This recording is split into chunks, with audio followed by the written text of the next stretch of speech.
4 minutes remaining.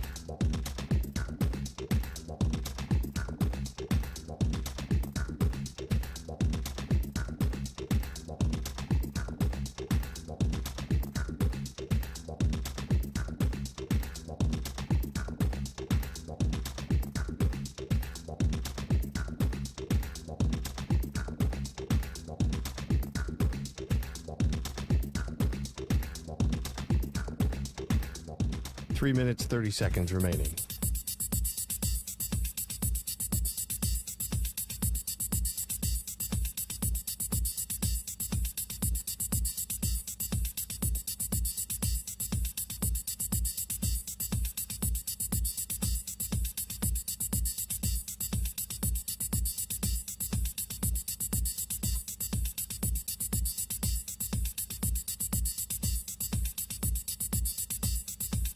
Three minutes remaining.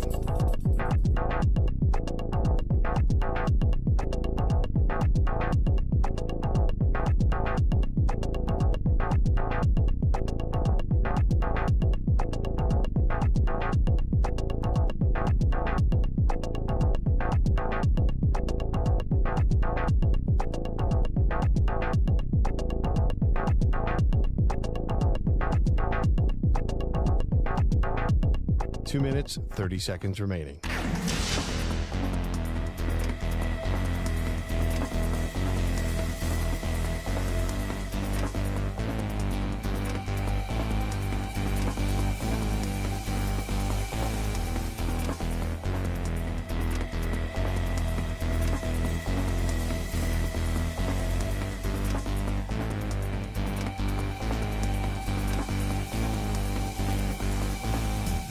Two minutes remaining.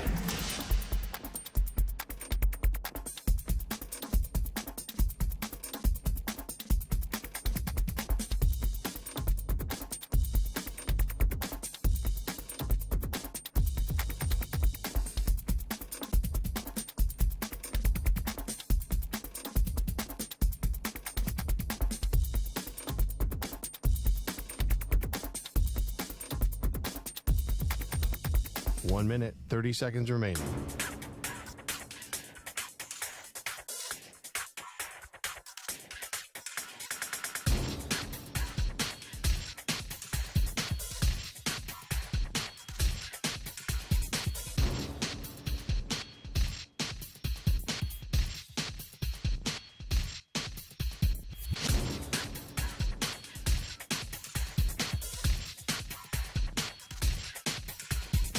One minute remaining.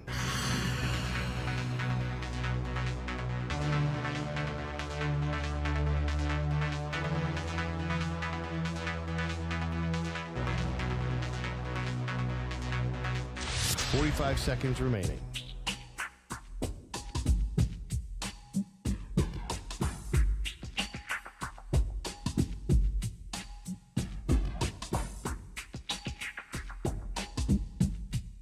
Thirty seconds remaining.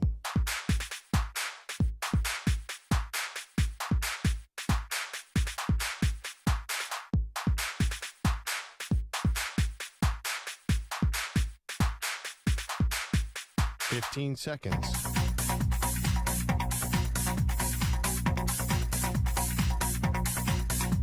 Break ends in 5 seconds.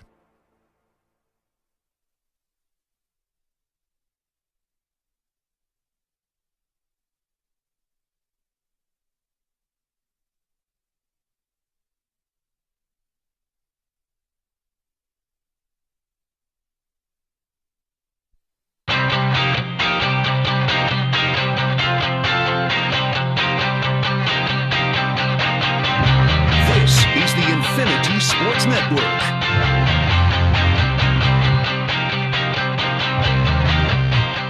You think you're confused?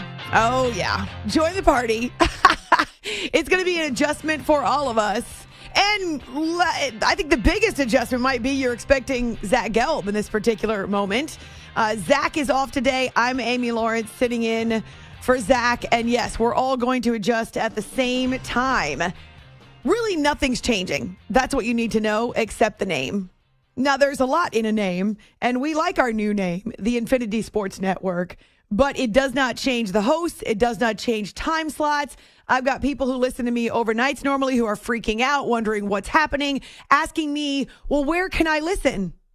Same place as you always do. Same place as you always do. And today, that means on any of our affiliates, Infinity Sports Network affiliates. I have to practice. It also means Sirius XM 158. It means the Odyssey app, looking for the Zach Gelb show. And we are now broadcasting live on YouTube. And if you go to YouTube, you just have to search for at Infinity Sports Net. Super easy. It'll bring you to the page. My mom is watching. If my mom can do it, you can do it too.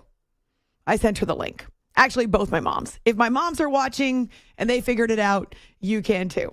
So thanks so much for hanging out with us. It is a Friday. Happy Friday to you. And it's a weird feeling for me on this Friday because it's Masters Friday. And yet I'm not even sure the Masters is one of the top 3 stories in sports right now. Is that strange? And I don't care if you argue with me. That's fine. But from where I'm sitting, Shohei Ohtani and this soap opera regarding his former translator, who, by the way, is already in federal custody, awaiting a hearing this afternoon in U.S. District Court in Los Angeles. We'll get to that coming up. Shohei Ohtani and the debate over whether or not he knew anything, and just the sheer jarring numbers.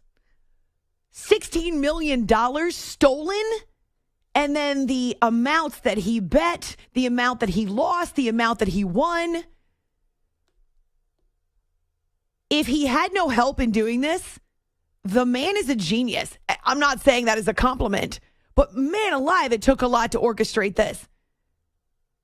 And over the last several years to be able to cover his rear end. Although he wasn't watching his text messages. So I guess that could be ultimately what sends him to prison.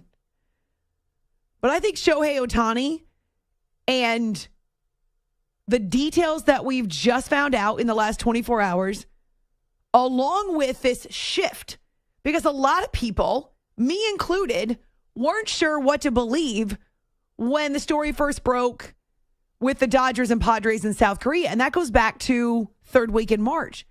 And then Shohei Ohtani's press conference. And all the questions that we've had that I've posed on my show, that have been posed on every sports show, not to mention a lot of news networks in the United States of America and Japan. How could this happen? And yet we now have answers for pretty much everything. Does it change your mind? Because I've been on this roller coaster of emotion over it and this roller coaster of what do I believe? How is this possible? So I still say Shohei Ohtani is the number one story in sports right now in the United States. I asked a friend of mine who is a longtime Golf Channel insider and is covering the Masters this week, who's more recognizable? The number one golfer in the world by far, Scottie Scheffler, who, by the way, is tied for first place at the Masters into round number 2, along with Bryson DeChambeau, that trader from Live. So is it Scottie Scheffler or is it Caitlin Clark? And this is a Golf Channel guy. And he said quickly, 100% it's Caitlin Clark. More recognizable. There's more, not just name recognition, but face recognition. And then the personality. And that's not a knock on Scottie. He is a brilliant golfer. Brilliant.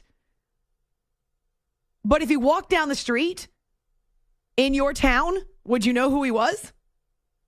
If he wasn't wearing any of his golf gear, even if he was, would you have any idea who Scottie Scheffler was?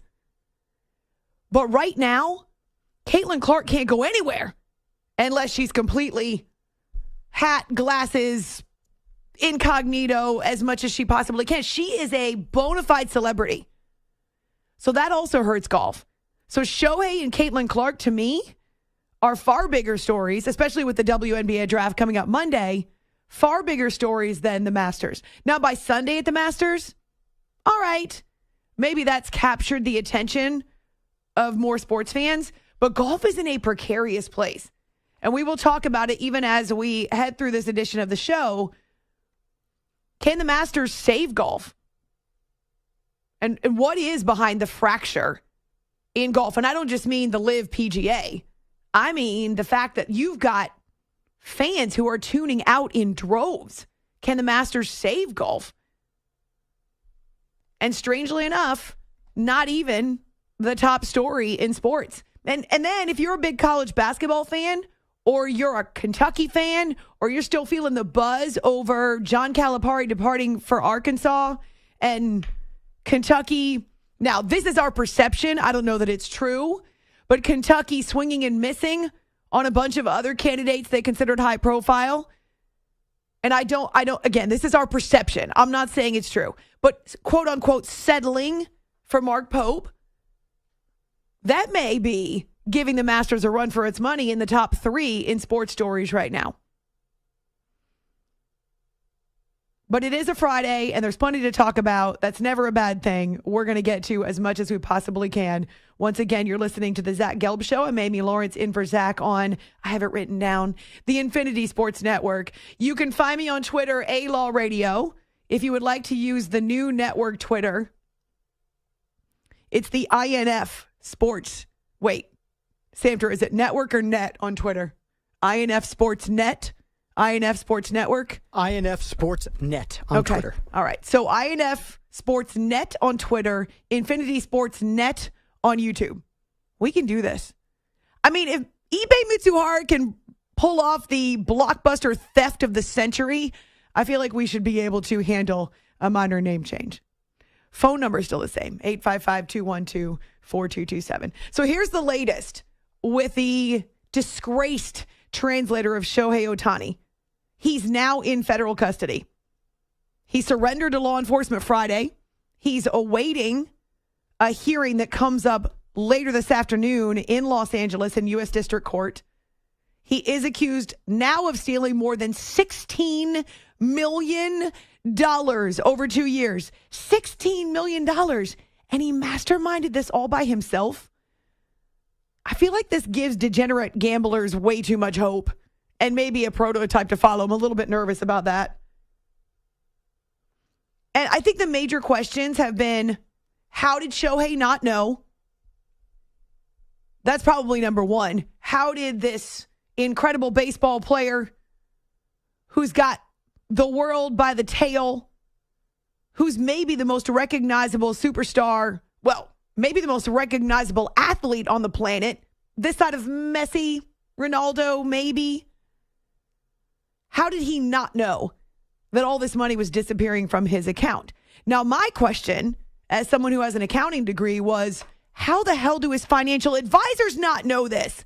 And how did his bank allow all this money to be siphoned off without ever contacting the client?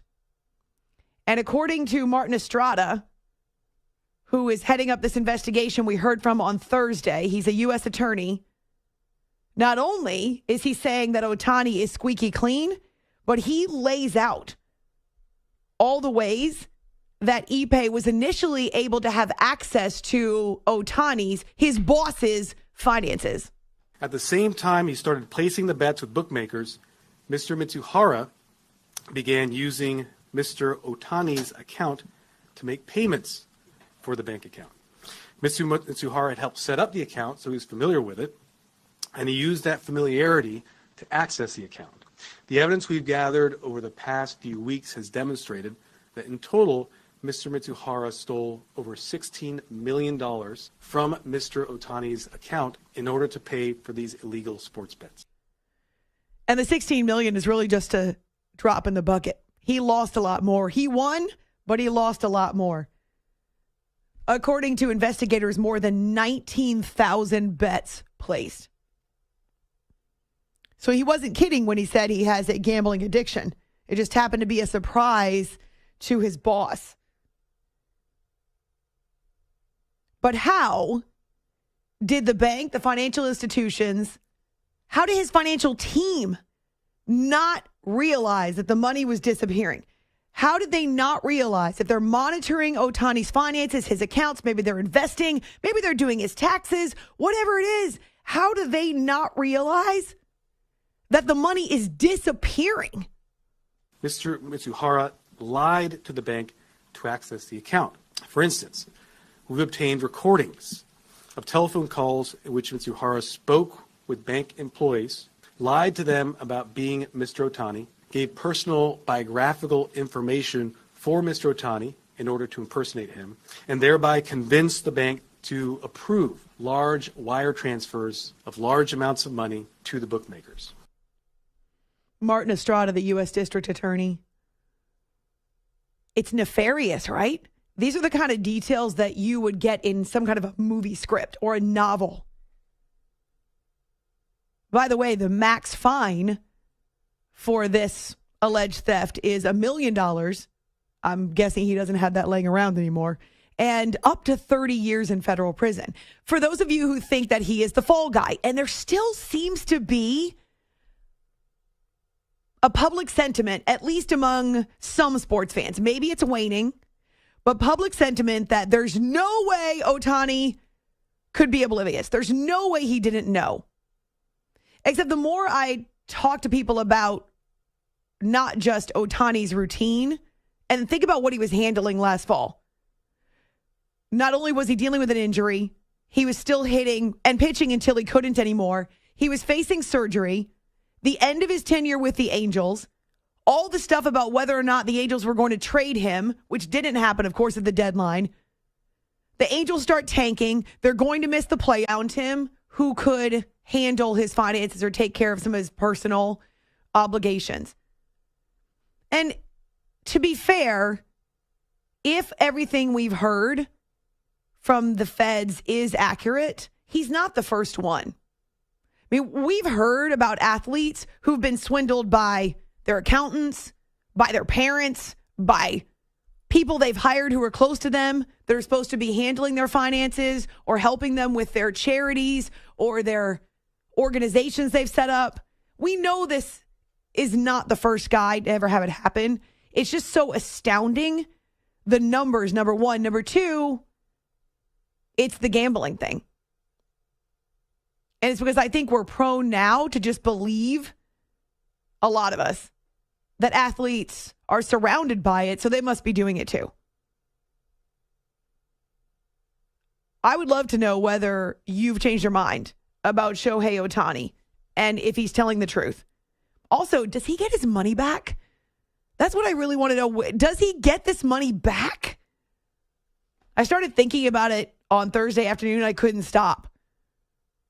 You could be snarky about Ohtani's money, right? Because it's not your money, and say, oh, what's the big deal? He's got $700 million coming to him. It's still $16 million. And not to mention, it's embarrassing. It's humiliating to have this kind of money disappear under your nose, and you have no idea you're getting betrayed and stolen from by your best friend. But that's exactly what Martin Estrada says. That's exactly what Major League Baseball is leaning toward as we hear this investigation is coming to a quick conclusion. Mr. Ohtani is considered a victim in this case. There is no evidence to indicate that Mr. Ohtani authorized the over $16 million of transfers from his account to the bookmakers. Mr. Ohtani has stated that he did not authorize these transfers, that he did not grant Mitsuhara access to his account. We know that's what Ohtani stated, and there was some emotion when he spoke to us in that press conference with his new translator, who, by the way, is an employee of the Dodgers, longtime employee of the Dodgers, so it's not going to happen again. Something else that I think is interesting, and maybe we'll talk about this a little bit later on. Do y'all know the name Jontay Porter? Maybe not. He's a Raptors forward. Right now, the NBA is investigating him because over the past couple months, there have been a series of prop bets. Kind of innocuous, right? Prop bets on Jontay Porter. Now, there probably are prop bets on pretty much every athlete who plays on a regular basis in the NBA, baseball, hockey, whatevs. So that in and of itself is not odd. But the irregularities and an irregular pattern, which is almost an oxymoron, but it seems to show that Porter over the past couple months not only has been a subject of these prop bets, but people have won big time money on these prop bets. And because of that now, you've got investigations. You've got Adam Silver talking about essentially a lifetime ban. But I feel like same thing with Scottie Scheffler. If you ask 10 people on the street right now if they could pick Caitlin Clark out of a lineup versus Scottie Scheffler, all right. Caitlin Clark is Caitlin Clark is absolutely more recognizable. And I understand that Ohtani and Jonte Porter are not on the same level. But if you went outside our building and you asked 10 people which NBA player is getting investigated for potentially throwing bets, you think anybody can name him? I mean, we're talking about another possible Tim Donaghy situation in the NBA. Maybe not on the same scale where he's changing outcomes of games, but still manipulating results and manipulating bets. And if that's the case, that's the second time for the NBA in 20 years? But not a peep. I only know about it because I work in this business. I wouldn't have known about it otherwise. I think it's partly the gaudy money. It's partly just the fact that Ohtani is really a lot of, he's very still a mystery. He's very mysterious to a lot of us. And now his entire life has been completely exposed. Remember the reaction to Tiger Woods when everything happened with his ex-wife and all the different affairs? We were shocked because Tiger and his team had done such a good job keeping everybody on the outside, including non-disclosure agreements for anybody who worked with him or spent time with him. So when the wall came crumbling down, it was jarring. It was disturbing because we thought Tiger was perfect because that was the bill of goods he sold us. Now, Shohei maybe didn't sell us a bill of goods, but he's been so private, he didn't even want us to know his dog's name. And now his entire life is exposed. Part of that is Japanese culture, to be sure, but now his entire life is out there for all the world to hear. It's got to be embarrassing and humiliating. But I think as Americans, just as human beings, why do we rubberneck? It's the same thing, right? We're rubbernecking at Shohei Ohtani. We're gawking because we almost can't believe it. And yet I can guarantee you there are a bunch of athletes out there, probably his teammates on the Dodgers, thinking, holy crap, that could be me. Or other athletes who identify because they've been targets as well. It's just a different world. It's a different world. But I'm wondering, have you changed your mind? Do you believe him now? On Twitter, A-Law Radio, lots of nefarious details, but the latest is that Ippei Mitsuhara has turned himself in. He's awaiting a hearing in U.S. District Court. The report is that he's likely to be set free, post bond, whatever. He's not going to be held in custody, but his arraignment date will be set today. I guess he's not much of a flight risk. It's pretty, he's as recognizable maybe as Ohtani because of all the time they spent together. Wow. So on Twitter, our phone number is the same, 855-212-4227. Coming up, Kentucky makes a hire that is maybe not the big splash that you would expect from the Wildcats and the Blue Bloods in Lexington. And then a little bit later on, we'll actually talk to CJ Moore, National College Basketball Insider, about John Calipari leaving and Mark Pope coming in. We're keeping an eye on the Masters as well. It's good to connect with you in the afternoon. A Friday. Happy Friday to you. This is the Zach Gelb Show, and I'm Amy Lawrence filling in on the Infinity Sports Network. You're in a 5-minute break.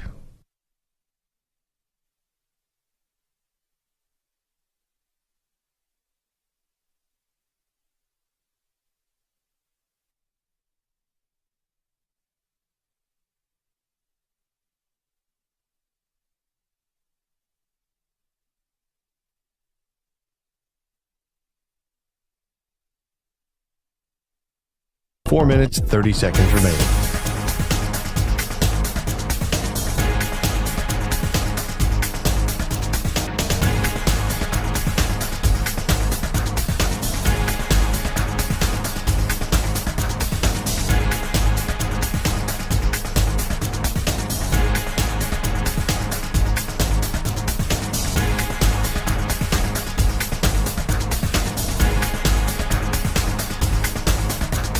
4 minutes remaining.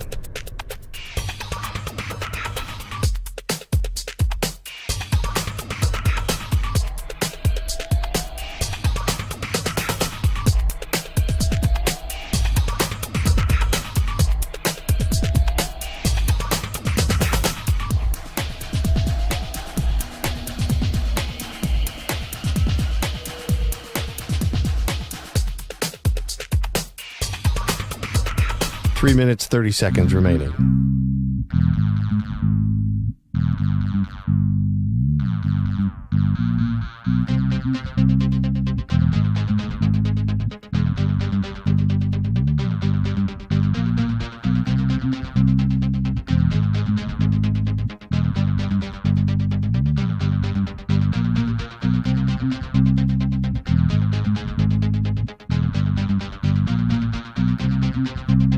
Three minutes remaining.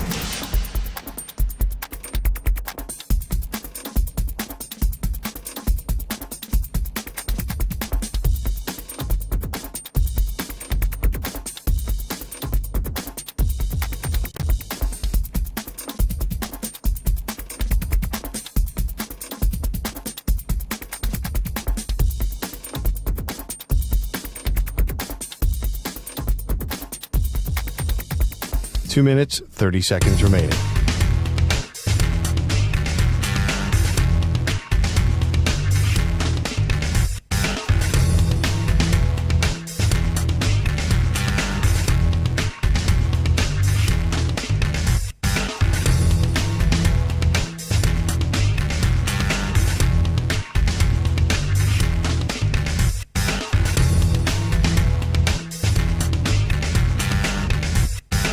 Two minutes remaining.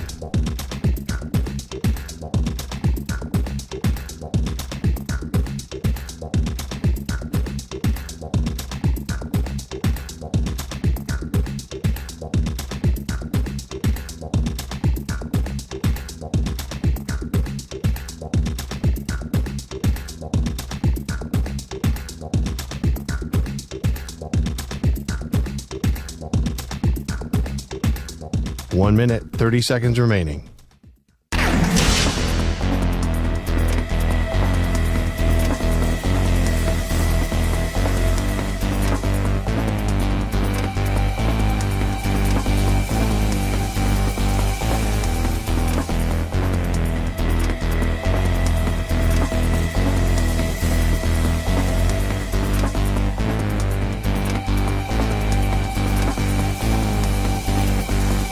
One minute remaining.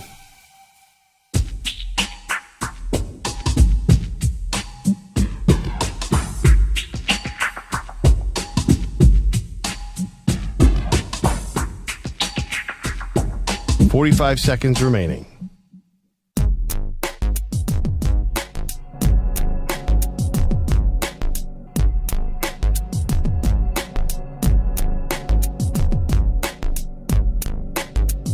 Thirty seconds remaining.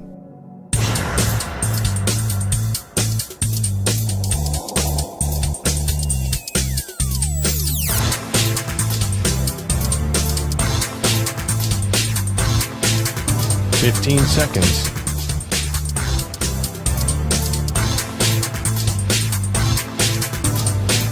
Break ends in 5 seconds.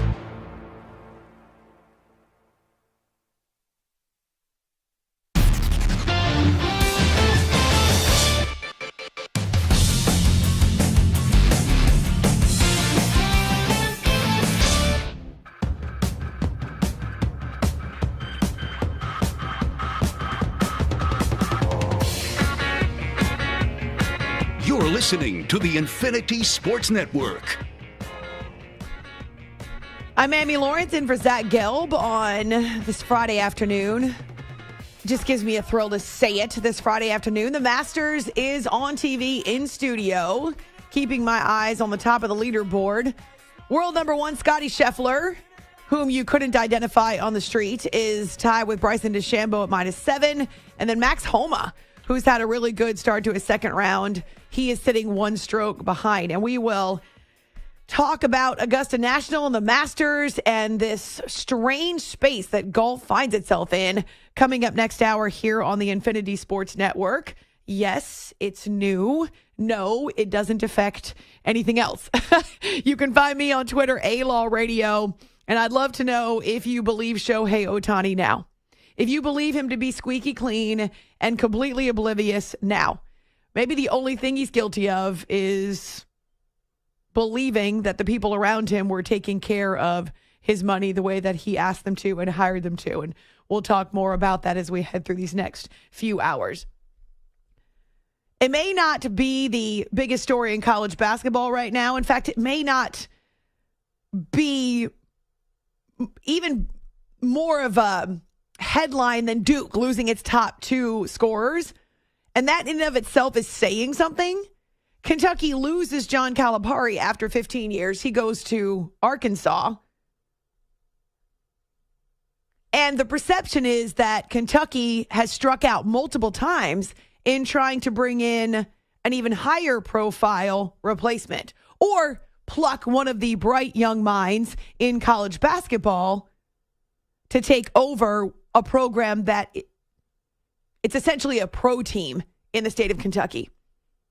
If you've ever been to this part of Kentucky, Lexington, it's horse farms and horse racing and basketball. That's all it is. And they're proud of that. Oh, and it's gorgeous there too. But it's not Dan Hurley of UConn. It's not Scott Drew.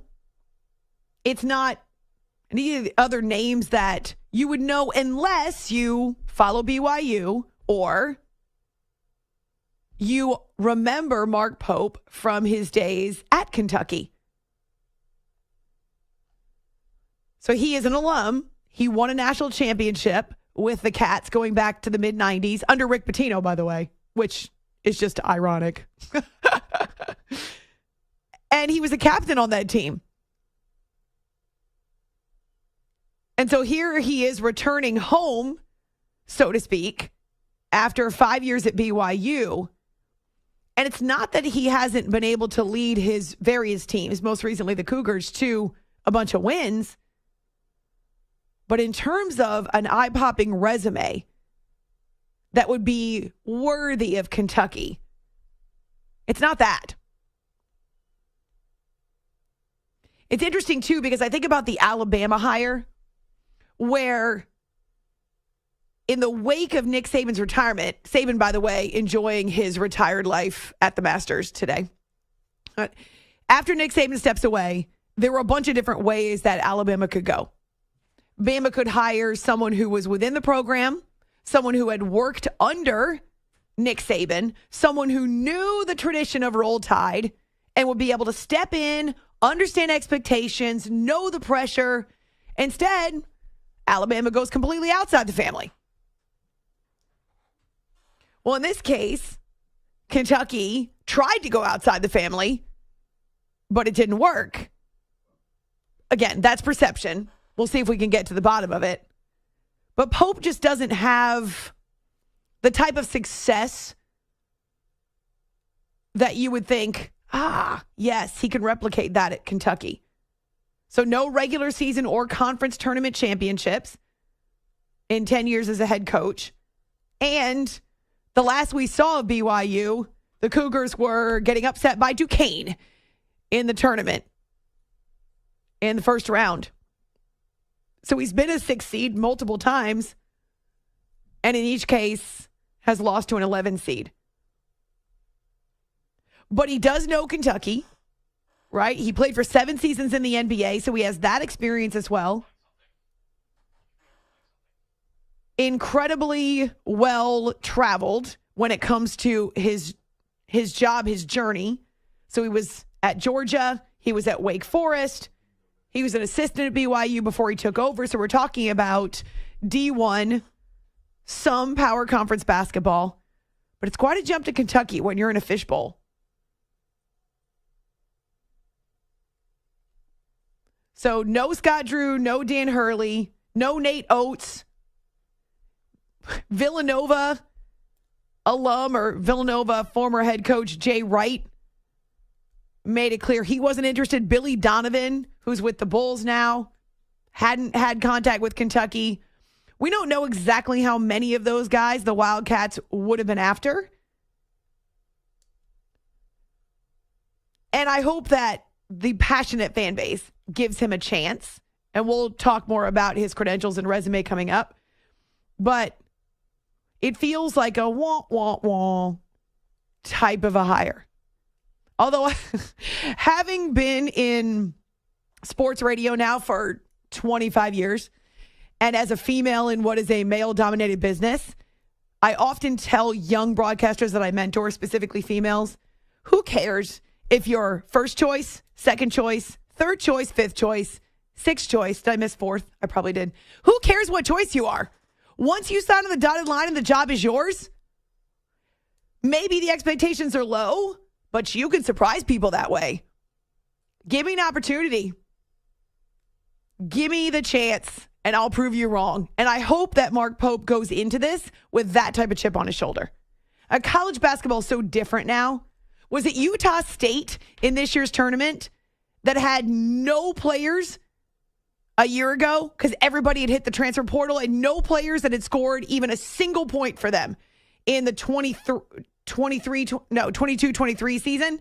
And they build an entire roster out of transfer portal and freshmen. So it's not impossible. In fact, isn't that what John Calipari is facing at Arkansas? It's kind of funny when you hear him talk about the job ahead of him. I'm jacked about another opportunity.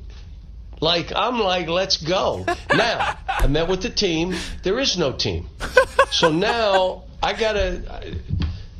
Hunter's really extremely confident, but we got to get a roster together. And some of it is a little bit of everything, but we will. It may take a little longer. I love so much of that. Calipari's been hanging out with young people, you can tell. I'm like, let's go.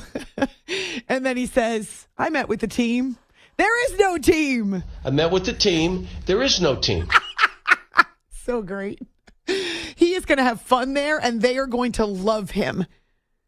This is revolutionary for Arkansas basketball. It could be just this incredible catalyst for the campus, too. So I'm excited. And we'll talk about it with CJ Moore when he joins us next.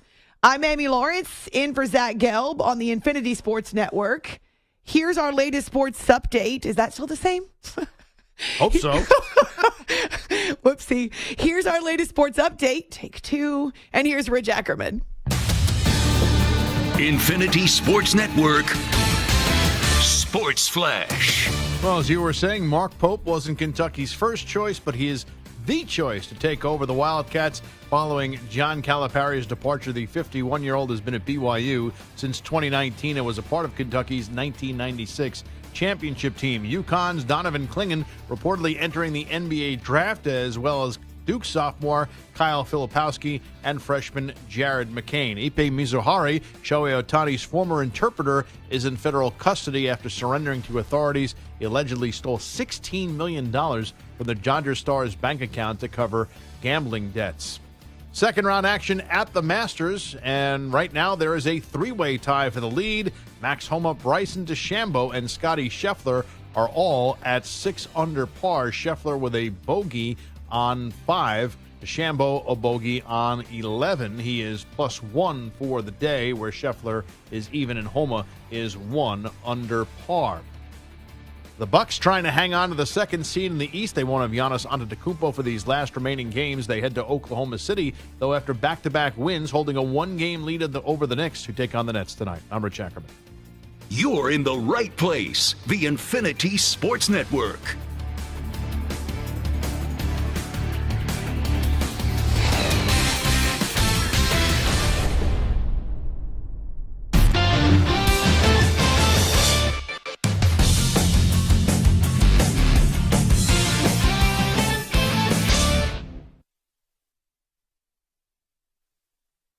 You're in a 5-minute break.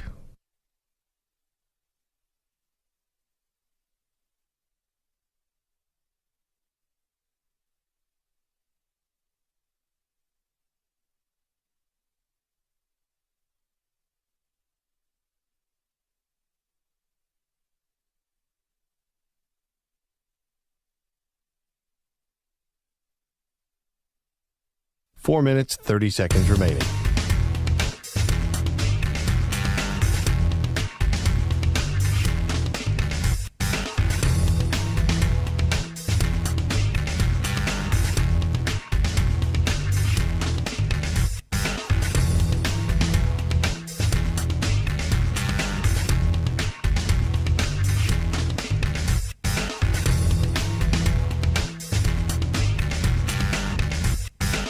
Four minutes remaining.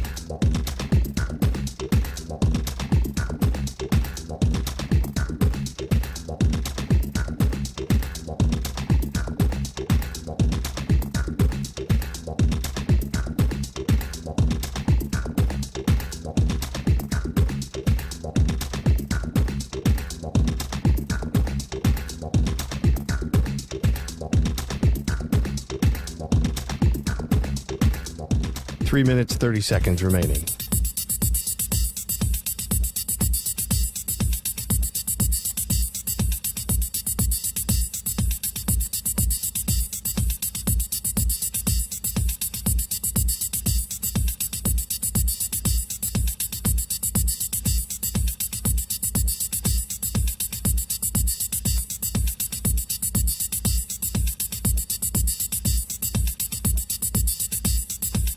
Three minutes remaining.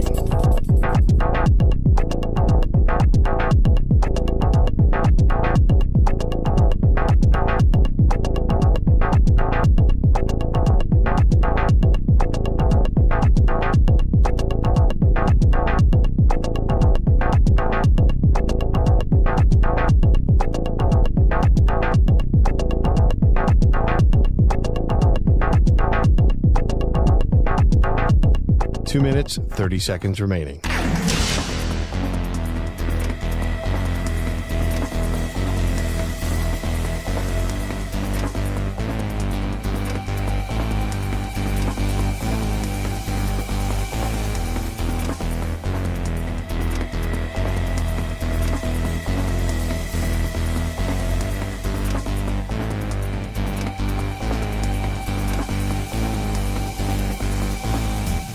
Two minutes remaining.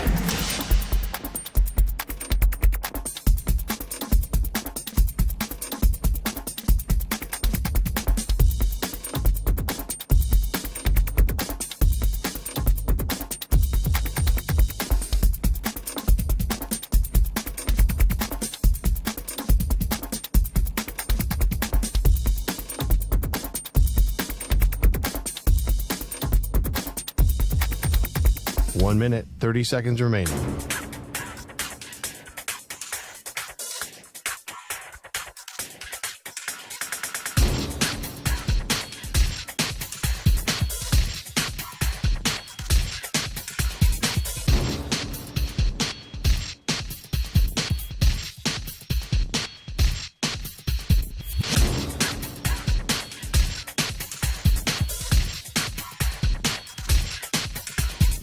One minute remaining.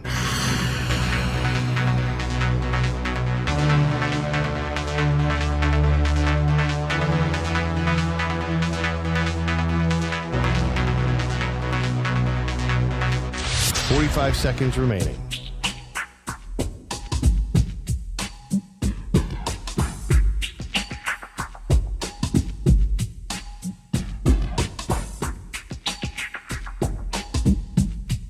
Thirty seconds remaining.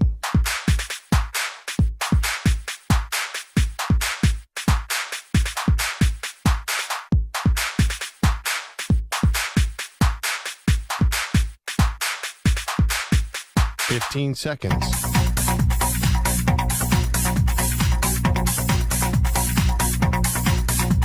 Break ends in 5 seconds.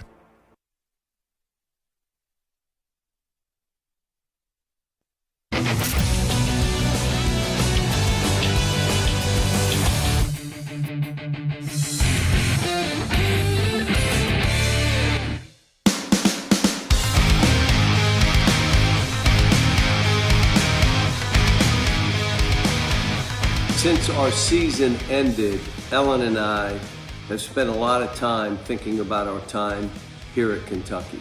It's been a beautiful time for us. This is a dream job. It was my dream job. Anybody in our profession looks at the University of Kentucky in basketball and said, that is the bluest of blue. The last few weeks, we've come to realize that this program probably needs to hear another voice, that the university as a whole has to have another voice. We've loved it here, but we think it's time for us to step away. You're listening to the Infinity Sports Network. And I'm Amy Lawrence in for Zach Gelb on this Friday afternoon. Happy almost weekend to you. The voice of John Calipari after 15 years departing from Kentucky and heading to Arkansas. We heard from him earlier this hour. He is fired up. I'm like, let's go. Has to build an entire team. But in his wake at the bluest of blues, it's not a name that maybe transcends the sport. It's not a name that will move needles, at least at this point. And yet it is someone who's from the Kentucky family as Mark Pope becomes the Wildcats' next hire. Thanks for listening to the Infinity Sports Network. We're pleased to welcome CJ Moore, who covers college hoops for The Athletic. And CJ, since I'm not typically on YouTube when I do a show, earlier I was waving to you and was like, why isn't he waving back? And realized, of course, he couldn't see me. So, hello.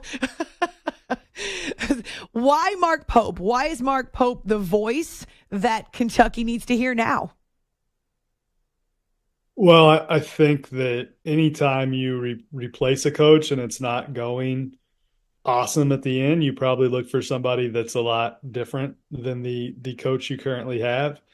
And, from an X's and O's standpoint, I don't think John Calipari has been the most respected guy in college basketball circles the last few years. And Mark Pope is a guy that runs beautiful offense. His teams always, score pretty efficiently.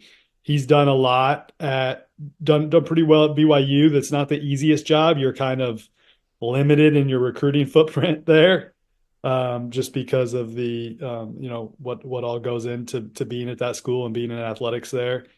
And, one at Utah Valley as well, obviously not an easy job. He might not be the sexiest name and the name to get everybody really, really excited. But I think those of us in college basketball circles who cover the game, watch the game closely, he's a guy that we respect and really, really intelligent. He was at one point trying to become a doctor, like he is in medical school. So, when you talk to him, that comes off that he's an intelligent dude. I think he has the temperament to handle a job like Kentucky, where there's so much attention that goes around it, and the fan base is crazy, right? Intense, yes. For you have to have somebody that can not just get swallowed up in that. And the fact that he played there and knows what it's like and played for Rick Pitino, I think gives him a good he comes to it with realizing what the beast is. And so overall, I think it was a pretty good hire. Obviously they missed on some of their top targets, but it's funny, he's been a guy that I've talked to friends about the last couple of years that I could see him being the next Kentucky coach. Now, did I see that happening this quickly? Probably not. But, I think sometimes people are so obsessed with winning the press conference that you don't, kind of take a step back and who can do really well in the next 5-10 years. And I think Mark Pope's that kind of guy. It made me think of Roy Williams getting the Kansas job in 1988, and Kansas fans at that time. I live in Kansas City. I was only 4 or 5 at the time, so only 4 years old at the time. And you remember it well. It wasn't like I had a really good feel for what was going on in basketball then. But if there was Twitter back then, Roy Williams, an assistant at North Carolina, never been a head coach.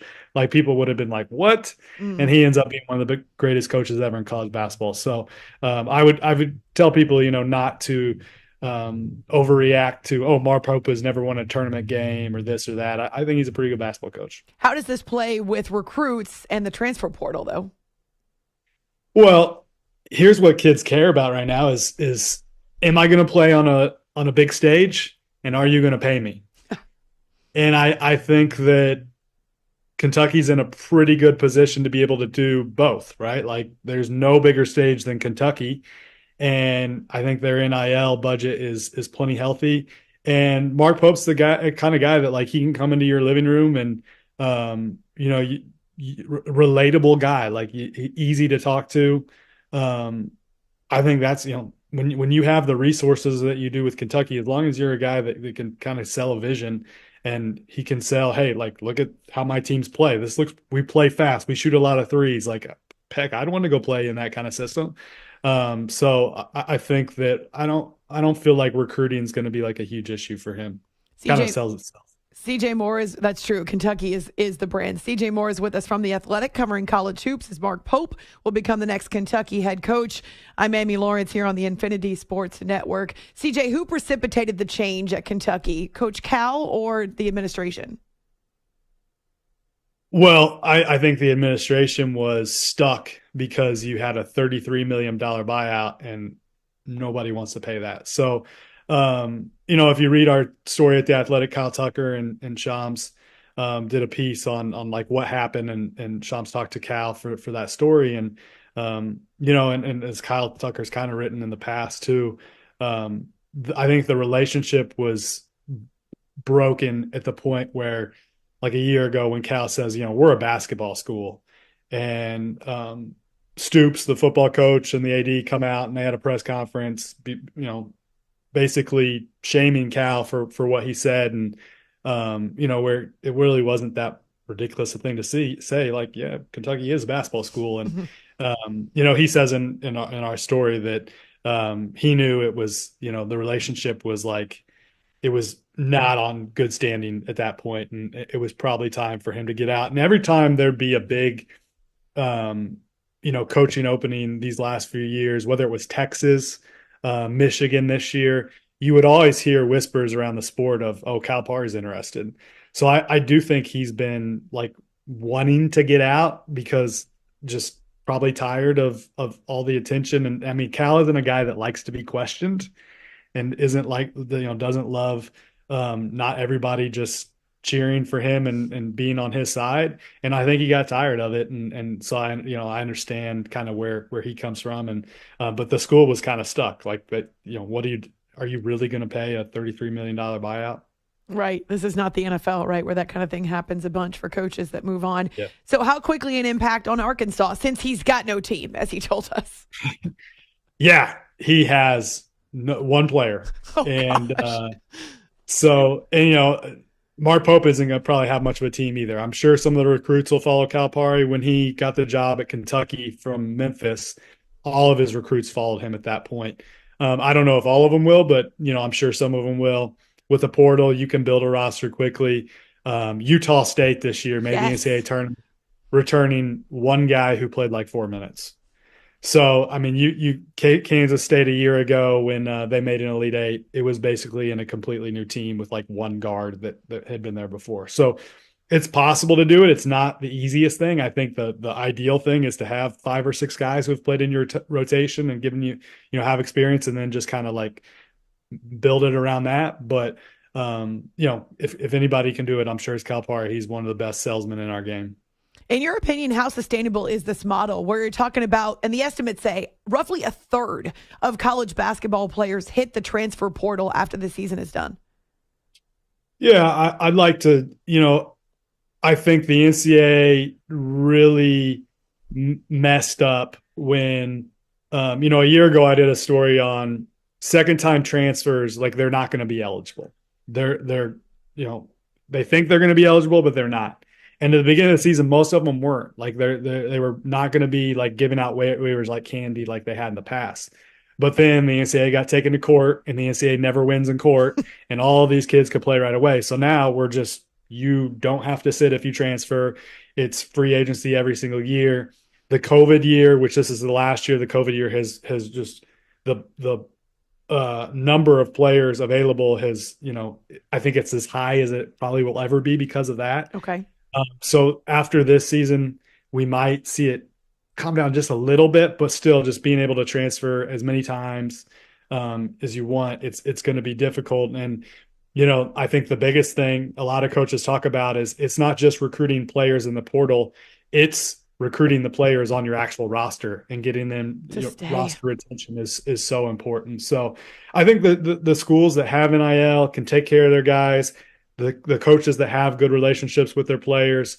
A great example is Dusty May at FAU, who's now at Michigan, of course, but he went to the Final Four and his whole team came back. So if you still have the relationships and you do a good job getting your guys money, like you can still retain guys, but it is as hard as it's ever been. I just have about 60 seconds or so, CJ, but what happens when a player that's as high profile as a Bronny James enters the transfer portal? What's the process like? Well, I mean, I'm sure a lot of people are scared of him because everything that comes with Bronny James. But, it's these coaches trying to watch as much film as they can and make really quick decisions on, are we interested in this guy or not? It is speed dating, and it is, getting them on campus if they can, or getting on a Zoom, and these players, narrow down their list pretty quickly. And recruiting in the past, when you're recruiting a high school guy, it takes a while to figure out, okay, is this a guy we really want? That relationship is built over time. These, like I said, it's speed dating in the transfer portal. So whether it's Bronny James or a much lower profile guy, there's a lot of coaches putting in a lot of hours right now trying to figure out if these are guys they want. But when you make a pitch to a guy, do you also include a price tag when it's a guy like a Bronny James? Most likely. Yeah. Wow. I mean, that those decisions or those conversations are probably had usually with the player's agent.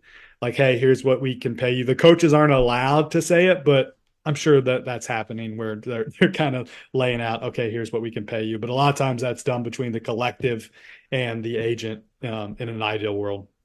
So, yeah, it's not just the season anymore. Now it's almost like the silly season that we get in the NBA or the hot stove that we get in baseball. It's a wild, wild west. You can find CJ on Twitter at CJ Moore Hoops, and he covers college basketball for The Athletic. It's good to have you with us. Thanks so much for a couple of minutes on a Friday, CJ.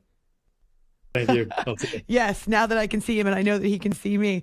Good to hear from CJ. And yeah, the transfer portal has completely changed college basketball, college sports, but has also led to a lot of this kind of bidding for players, which blows me away. All right, time to Ask the Pros, where you, the listener, get to ask us a question, brought to you by O'Reilly Auto Parts. You can tweet your question at INF Sportsnet, or at Zach Gelb using the hashtag Ask the Pros. Be listening later in the show. We might answer your question, and then think O'Reilly Auto Parts for all your car care needs. Get guaranteed low prices and excellent customer service from the professional parts people at O'Reilly Auto Parts. I put the question up on my Twitter. Do you believe Shohei Ohtani now? I don't think I've seen a yes to this point. It's been a slew of no's, a stream of no's, and all the reasons why you don't believe him. I'm Amy Lawrence, in for Zach Gelb on this Friday here on the Infinity Sports Network.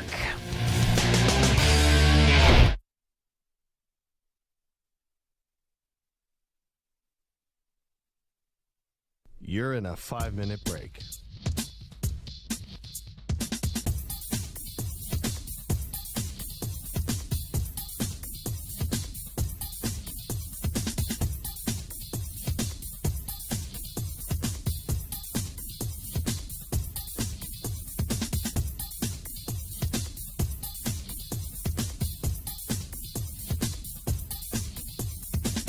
Four minutes, 30 seconds remaining.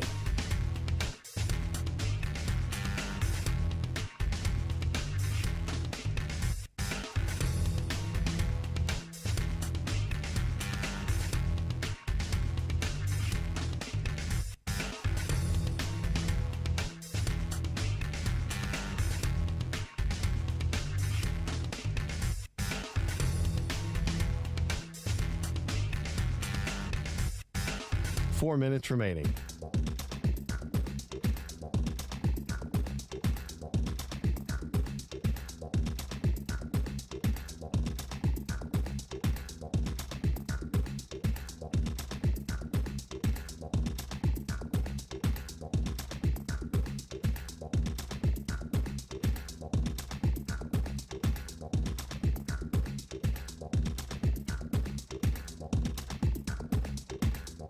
Three minutes, 30 seconds remaining.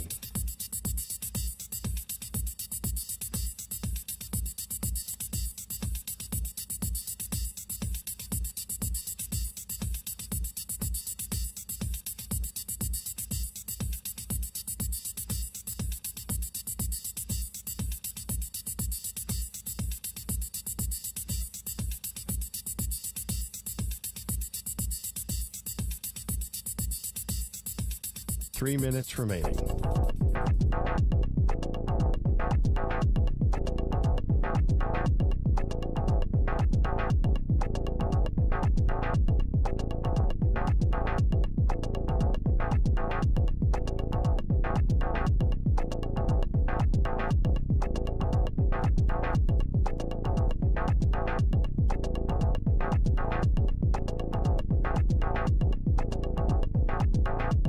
Two minutes, 30 seconds remaining.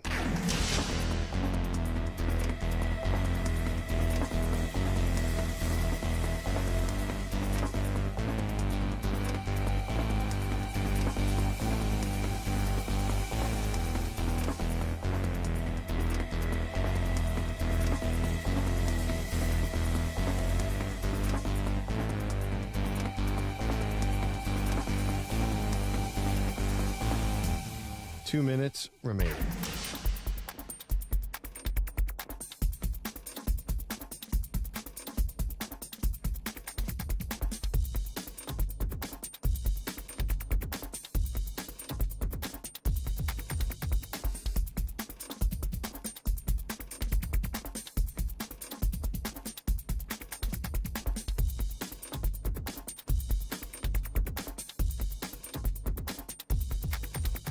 One minute, 30 seconds remaining.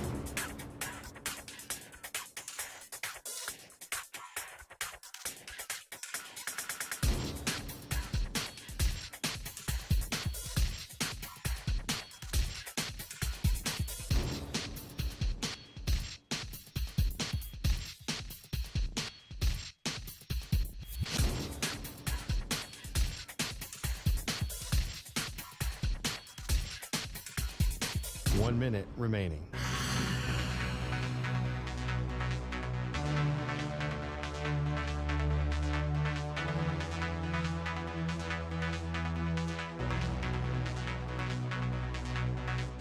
Forty-five seconds remaining.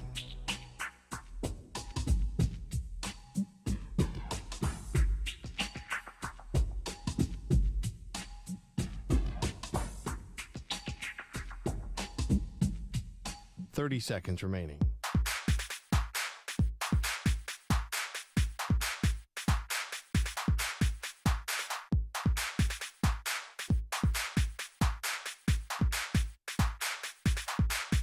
Fifteen seconds.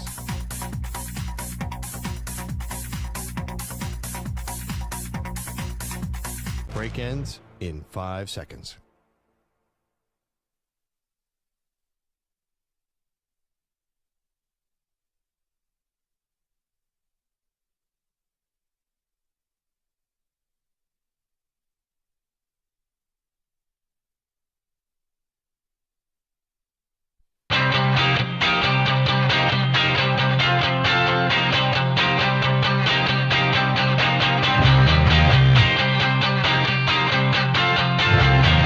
This is the Infinity Sports Network.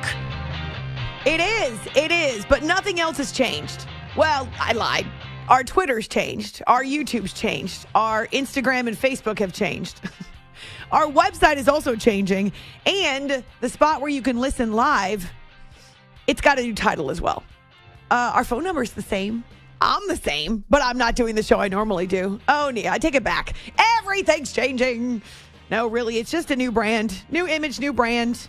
Do you guys remember a couple years ago, Dunkin' Donuts decided they just wanted to go Dunkin' because they were concerned that people would overlook the coffee side of their business and instead would focus on the donuts. Now, if you're from New England, which is where I'm from, hi, Samter.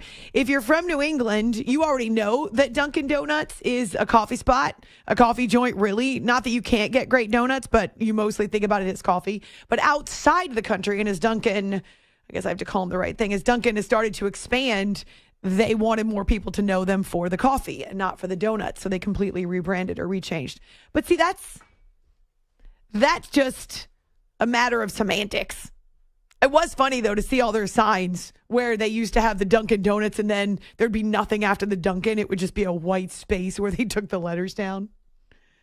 So we're just rebranding. We got a new name. I got a new name that not that long ago getting married, so I can sort of identify. I'm Amy Lawrence on Twitter, A-Law Radio, and then on our, I'm going to do this right, on our network Twitter now, it is @inf. Oh, no, we're not supposed to say it that way. I don't even know what that means.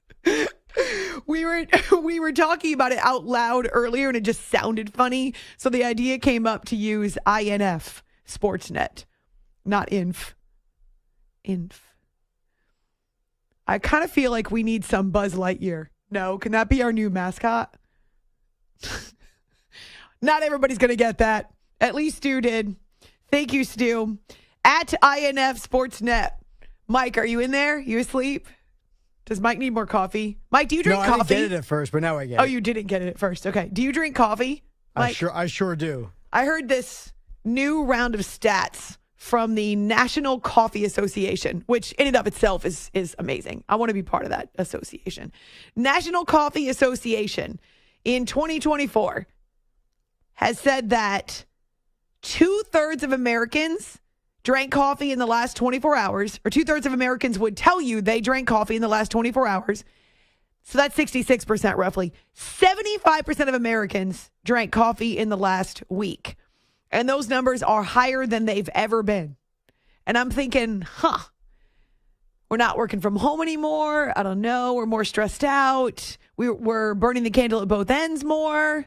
I'm not really sure what the reason would be. I just happen to really love coffee, but also I couldn't do what is my typical overnights without them. I don't know. What do you think? Stu, do you drink it because you like it or out of necessity? I drink it out of necessity, and it's probably 1 to 2 cups a day, unfortunately. Yeah. I call mine vats or jugs of coffee. Cup doesn't adequately describe what I drink. And I actually had it before I came in. But yeah, mine is more like one of those tall travel mugs. So I can easily drink 12 to 14 ounces of coffee in an hour and be so happy. And then, like 8, 9 hours later, it's time for my afternoon coffee. Or it's time for my morning coffee, whichever it happens to be. I don't have any issues drinking that much coffee in a day. Now, every now and then, you know how you hear people who drink too much, maybe they're in denial, or maybe they don't have a problem, they just drink a lot, and they'll say, I stop every now and then just to prove to myself that I can. Yeah, I've found myself saying that about coffee. I'm going to stop every now and then just to prove to myself that I can. Mike, what about you? Are you going to fess up how much coffee per day? Sadly, I just drink 1 cup of coffee a day. I don't even drink coffee. I drink lattes. So it's espresso with oat milk. So, oh my gosh. I have 1 a day, and then that's it. So you're going to laugh at me then because I teach a class at Syracuse in the spring about sports talk radio. And there in the lobby of the hotel, there is this little cafe, and they serve Starbucks. And I went in there to ask for something. I was asking for a cold coffee drink that had some oat milk and some brown sugar because I think Starbucks has a version of that, but I didn't know the name of it. I confused the poor girl. So you want hot? Went cold? Okay, you want coffee? You want latte? I don't know. Stop asking me so many questions. I haven't had my coffee yet. It was one of those types of things. It's a catch-22. You can't answer questions without having your coffee, but you can't have your coffee unless you answer the questions. Exactly. And I've told this story on my overnight show before, but I think you guys will laugh at this because you'll be able to relate or identify. My new husband and I are on completely different schedules. So he works during the daytime, I work at night.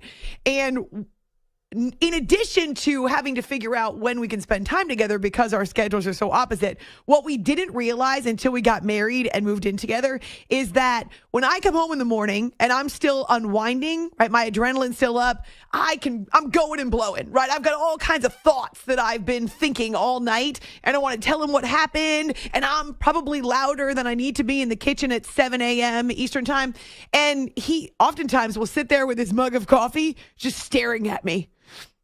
Almost as though he's a caged animal. Like, I need to get out of here. What happened? Right? What? Just, and I'll get no response sometimes. I can come across as though I'm attacking him. I'm not. I'm fired up, right? It takes me a while to unwind. So then in the afternoons, the opposite is true, right? He's been going all day. He's been working. He's had calls. He's got thoughts. And all I want is to get to my coffee. Please don't ask me any questions till I get to my coffee. Honestly, that is the biggest challenge. It's not just the hours. It's the fact that we're in completely different coffee spaces when we wake up or when he wakes up. So, yeah, word to the wise, always have the coffee ready. That was in my vows, believe it or not, my wedding vows, that I would always hand him the cup of coffee. That's how I won him over. It's the Zach Gelb Show here. I'm Amy Lawrence. Zach did not get married, at least not to my knowledge. We're on the Infinity Sports Network. And coming up in, we'll call it 10 minutes, we're going to talk about what's going on at the Masters. Tiger Woods' second round is done. And he was even for the day, which means he's at +1. Now, when you went to bed on Thursday, you saw him at -1, but he had to finish his first round earlier on Friday morning. And so by the time I don't know exactly how many holes he had this morning before he teed off in round 2. He had an hour in between. I did see him walking from the practice area to his first tee for the second round, again, after roughly an hour off. And it looked like he was limping a bit. And you may know, or you may have heard, that Augusta National is extremely taxing when it comes to walking. It is one of the toughest courses to walk. And that's a challenge for him because of all the surgeries and the accident that happened in 2021. So we'll talk to Cam Rogers of the Believe Network, and we'll get his insight on Tigers round. Also, Bryson DeChambeau is all alone in first place again, still at -7, so he's not changed from yesterday. Scotty Scheffler has been up, and then he's been down. A stroke here, a stroke there. But Scheffler and Max Homa are just a stroke behind. So we'll talk about the Masters. But even more than the scores and the live guys who are participating, and Tiger and Phil Mickelson, actually, it looks like if he stays steady, he'll make the cut as well. Really, it's this waning interest in golf outside of the Masters. And we'll see whether or not the Masters provides the spike. But as I said to start the show, I don't even think the Masters is in the top 3 sports headlines right now. We just talked about Mark Pope, kind of this quiet hire at Kentucky, lower expectations maybe, even though he played there. Shohei Ohtani, his former interpreter, is now in federal custody awaiting a hearing that is supposed to take place in the next few hours in U.S. District Court. Should set the arraignment date then. But the details of his alleged theft are like a soap opera, something you wouldn't believe, except for if it were on All My Children or As the World Turns. And I put this on my own Twitter last hour. Do you believe Shohei Ohtani now? Right, so you can find me A-Law Radio. I think I've seen one response that would indicate this kind of stuff happens all the time to athletes. Right? Advisors have been stealing from athletes forever, says Ryan. I don't know why everyone wants to make a conspiracy out of it. Most of you, though, not only a no, but a hell no. A strongly worded no. Tom says there is a lot that doesn't make sense about the story if you believe that he wasn't involved. Except the federal authorities have the answers for everything. They're telling us all the details now. Here's the thing. We have to assume, well, you don't have to assume. It's true that a lot of people who are following the story don't know all the details. We live in this clickbait society where people don't often take time to read. So there's a chance that people who are answering the question don't realize the details that the feds came out with. But I do think there's still this undercurrent of belief by some people that this investigation is moving on so quickly, not because it's pretty easy to unravel once you consider Ippei Mitsuhara's testimony as well as his text messages. There are no text messages at all between he and Shohei Ohtani, not over the entire course of their relationship, in any way that reference betting or gambling or wagers. And yet, Ippei Mitsuhara wasn't smart enough to have a burner phone or anything like that. Instead, he and this illegal bookie, Matthew Boyer, I think his name is, they go back and forth about betting. In one situation, Ippei even says, this is after the story broke last month, he even says to the bookie, technically I did steal from him, referring to Ohtani, and I'm in a heap of trouble. My game is up, essentially, I'm paraphrasing. And so he wasn't all that concerned about coding his text messages. And yet somehow There's not one with Shohei Ohtani. And I don't know, what will it take for you all to believe that he really was a victim? I think it's interesting. Again, on Twitter, A-Law Radio, or our new network Twitter is at INF Sports Network. Oh, well, at least I haven't called it by the name that shall not be ever revealed again. 855-212-4227. That's our toll-free line.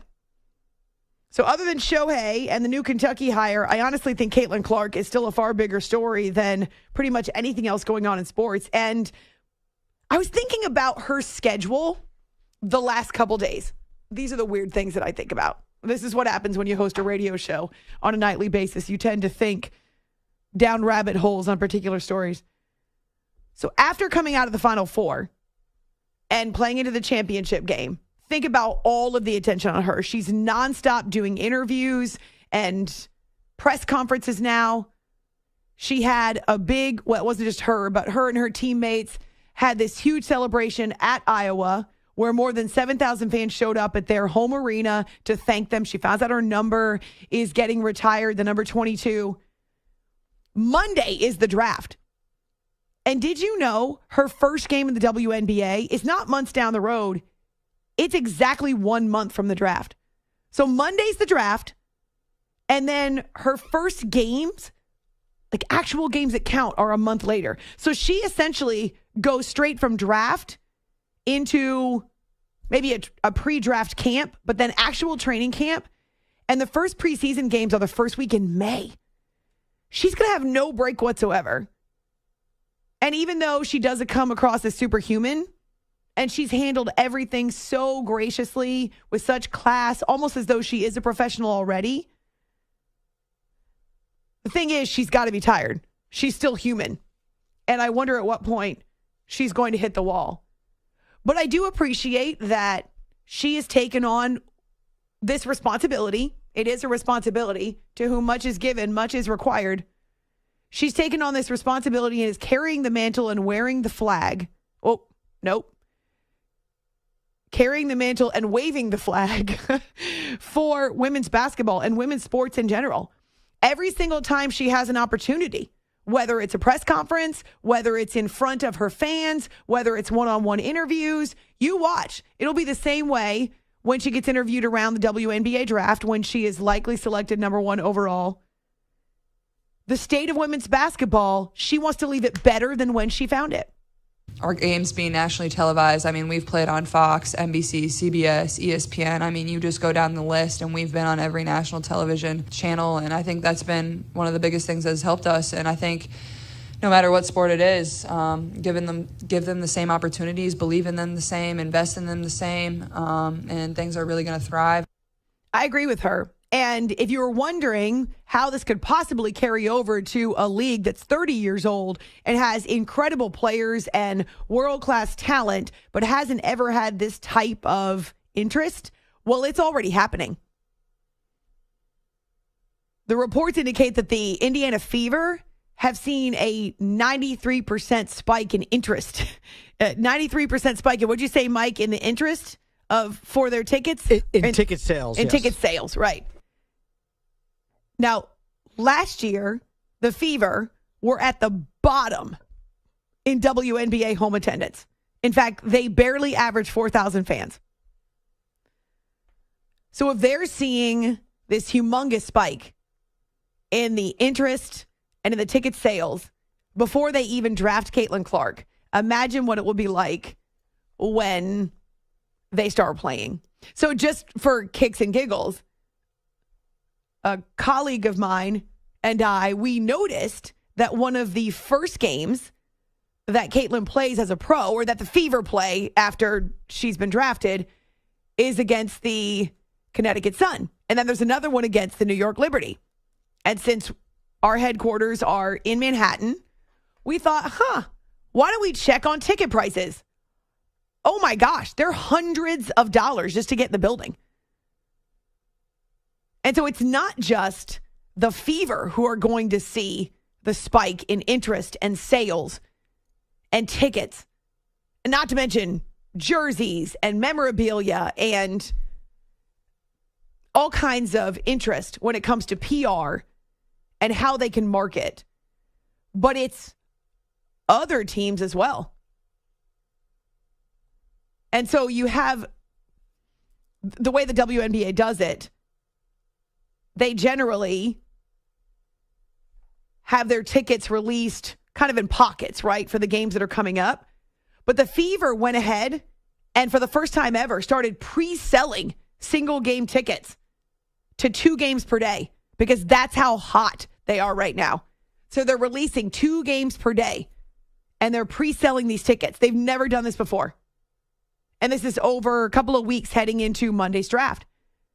Even before the Iowa-South Carolina game, they'd already done that. And as of Thursday afternoon, get this, only a handful of seats outside the balcony level remained from the tickets they made available earlier in the day for games against teams like the Storm and the Wings. The capacity of the field house is 18,000, and they're talking a handful of tickets that are still available from their presale.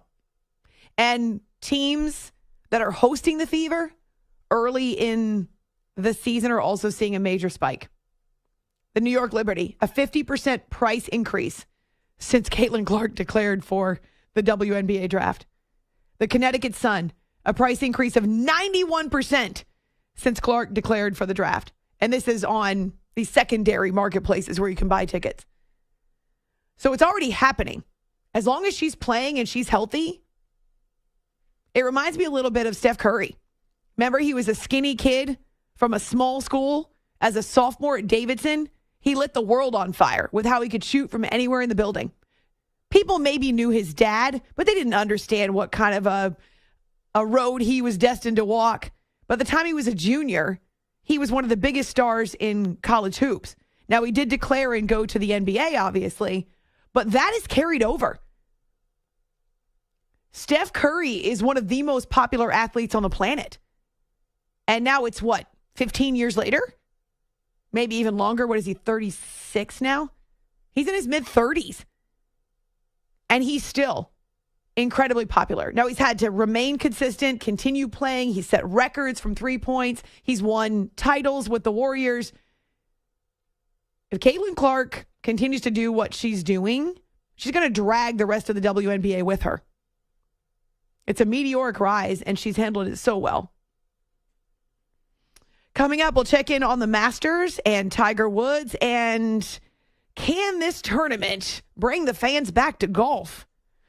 On Twitter, A-Law Radio, do you believe Shohei Ohtani now? That is the question. I'm Amy Lawrence in for Zach Gelb on the Infinity Sports Network.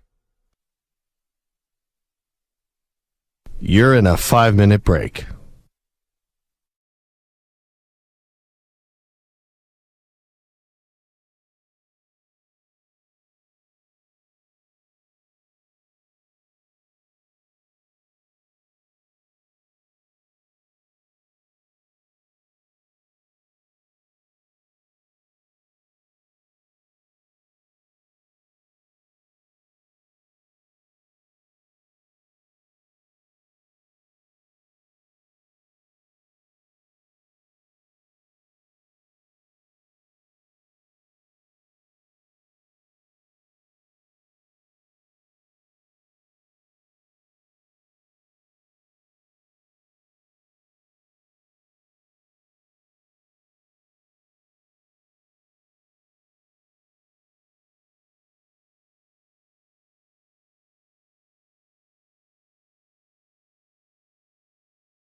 45 seconds remaining.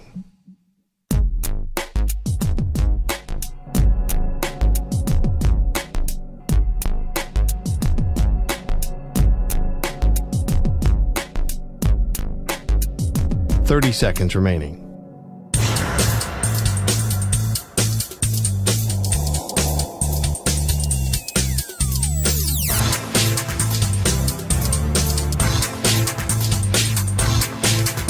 15 seconds.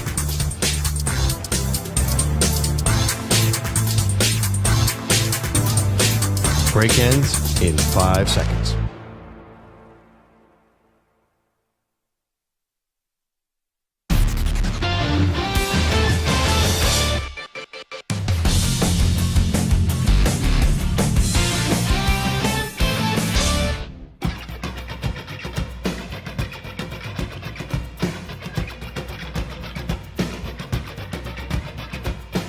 You're listening to the Infinity Sports Network.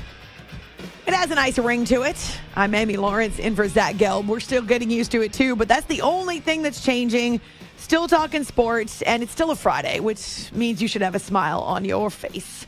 Do you believe Shohei Ohtani now? That's the question on Twitter, A-Law Radio. But right now we're going to shift our attention to the Masters. We're excited to welcome Cam Rogers to the show from the Believe Network. And he's a golf and betting expert. I know has tracked Tiger Woods for a lot of years. Cam, thank you for a couple of minutes on a Friday. How did Tiger look finishing up round one and then completing round two? Hey, Amy, great to be with you. Yeah, really inspiring last couple of days here for Tiger Woods. Of course, coming into Augusta with very minimal actual competition here in 2024. In fact, less than an actual tournament's worth at the Genesis Invitational. So overall, I thought he was really great. I mean, did you see the conditions out there today? The wind was whipping. Guys were struggling. Most of them aren't even under par at this juncture. So for Tiger Woods to go out there and have a fantastic driver.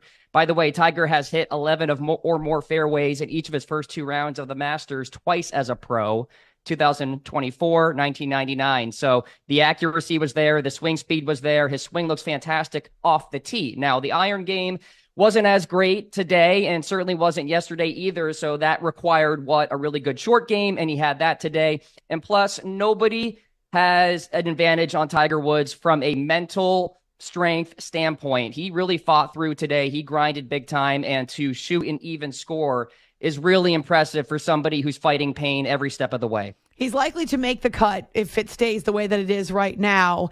And yet we know that in the past, since the accident, he struggled to get through the 4 rounds at Augusta because of the limitations of the pain with his leg. I seem to notice a little limp in between rounds 1 and 2. Is that just a constant now for Tiger? That's a constant. That's something he's going to have to deal with. I mean, he needs to recover for like 4 hours after every single round. So my projection is he probably got 3 hours of sleep last night because, of course, he played late, and then he needs to recover, and then he can finally sleep. And oh, by the way, he has to get up at 4 a.m. to do the pre-tournament routine that he has. So there are so many different variables for him to deal with that really aren't comparable to any other PGA Tour player because, you know, Rory is doing just fine and healthy, and Scheffler is as well. They haven't really dealt with the accidents and the issues with the back that Tiger has. So he has to fight with a lot more. It's great to see him make another cut at Augusta National, has yet to miss one as a professional, only did once as an amateur. So we'll see some Tiger on Saturday and Sunday. I tuned into the show a little bit, Amy, earlier, and maybe that'll help the ratings and this game of golf that is having some issues right now. Why do you think that's the case? Let's go there, Cam. Why is golf struggling to retain interest right now? You know, it's interesting. I think it's a combination of many factors. Number one, we're seeing less and less Tiger Woods. He said this year he was hoping to play once every month. He already hasn't been able to do that. We didn't see him at all in the month of March and barely in the month of February. Then you have the clear fracture still seemingly between LIV and the PGA Tour. I know they want to come together at some point, but when you have the Department of Justice and Congress looking into this whole merger, probably tells you it's not going to happen for some time. You know how the government works. Things take forever. So I think that's part of the equation. And then Where's the star? I know Scotty Scheffler is playing fantastically right now, number one player in the world. The ball striking is great. The metrics are wonderful, but the personality, the charisma is nowhere close to the level of Tiger Woods back in 2002, 2003. So people can't really latch on to Scotty. Yes, Caitlin Clark is way more recognizable than Scotty Scheffler on the street, so that's an issue. So, yeah, I think there's a personality problem in the game of golf. And listen, golf is a buttoned-up, high-decorum sport anyway. There's a lot of vanilla guys out there on the PGA Tour. So we need to find that next star. Maybe it's Charlie Woods. But for now, we need a good weekend from Tiger and more Tiger here in 2024. What would be the impact? And I know Bryson DeChambeau still has 2 rounds to go. Scotty's right there. Max Homa's playing well. But what would be the impact if in back-to-back years, the Masters champions came from the LIV Tour? I think it certainly gives some credit to what LIV is doing right now, right? I mean, we had Phil Mickelson finish runner-up last year, Brooks Koepka in contention as well. So it does give some credit maybe to the competition over there. I'm still not sure I'm going to buy that. These guys are still really good in their own right. They're fighting a golf course at the end of the day. They're not fighting each other when you're playing the game of golf. So, it would be a story for sure. But I wouldn't read too much into it because overall, the PGA Tour blows the LIV Tour out of the water, in my opinion, still from a competition standpoint. Right, but maybe not completely from a star standpoint. If you're talking about personalities, think about the rift between Bryson and Brooks. Whether or not that was contrived or not, both those guys are now on LIV. Phil Mickelson probably is still the second biggest draw on in golf, at least according to the tournaments that I've been to, and the passion that people have for him. And then Jon Rahm, who is a personality. Sergio Garcia, maybe older, but he's also a personality. It's Cam Smith. It's interesting that so many of the personalities have made the jump. And we have Patrick Cantlay and Xander Schauffele. No offense to these guys, but they're vanilla, golfers. They're boring. They're great golfers. Yes. Fantastic ball strikers. They've been in contention in major championships before and all that good stuff. But it's not going to get the casual fan to the TV set. And by the way, LIV's ratings aren't that great either because listen, I don't think anybody my age has the CW. You know what I mean? I don't have cable. And I'm not even sure where it is, even if I did have it, right?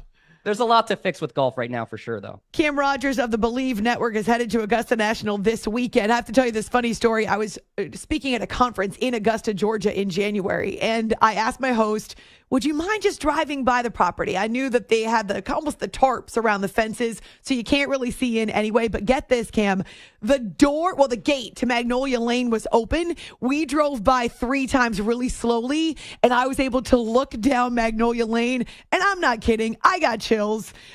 That's as close as I got, but we were right there at the driveway. You see the sign.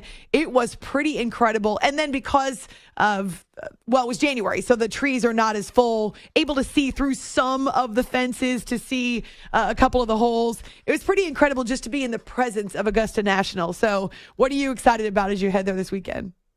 Well, there's something special about this weekend. We talk about the ratings and the issues with golf, but the Masters will always be the Masters, and it will always be just fine as far as ratings, especially if we get maybe 10 more years of Tiger Woods. Who knows? But I love the serenity of it all. The traditions. You got the crow's nest with the amateurs that stay there. You got Butler Cabin and the most awkward interview ever sometimes in Butler Cabin. It's so quiet. They need to put people in there to bring more energy. But I just think overall, it's a feeling, Amy, it's like spring has sprung, daylight savings has passed. We're seeing daylight later into the day. It's warm out. I'm here in DC right now, and it's just giving me a good vibe. And then seeing the azaleas. That's why the 2020 edition of Augusta and the Masters wasn't all that exciting to me, because you were looking at a brown golf course. It was in November, as you recall. So I'm just excited for the scenes. All right, so if you were to pick a guy who could be a personality for golf, all right, so we'll take Tiger out of the equation because he's always going to be part of it. We're never going to get what we had with him. But I don't know, young golfer, maybe someone that you think has charisma who could actually almost serve as the Pied Piper to lead golf out of this kind of wilderness.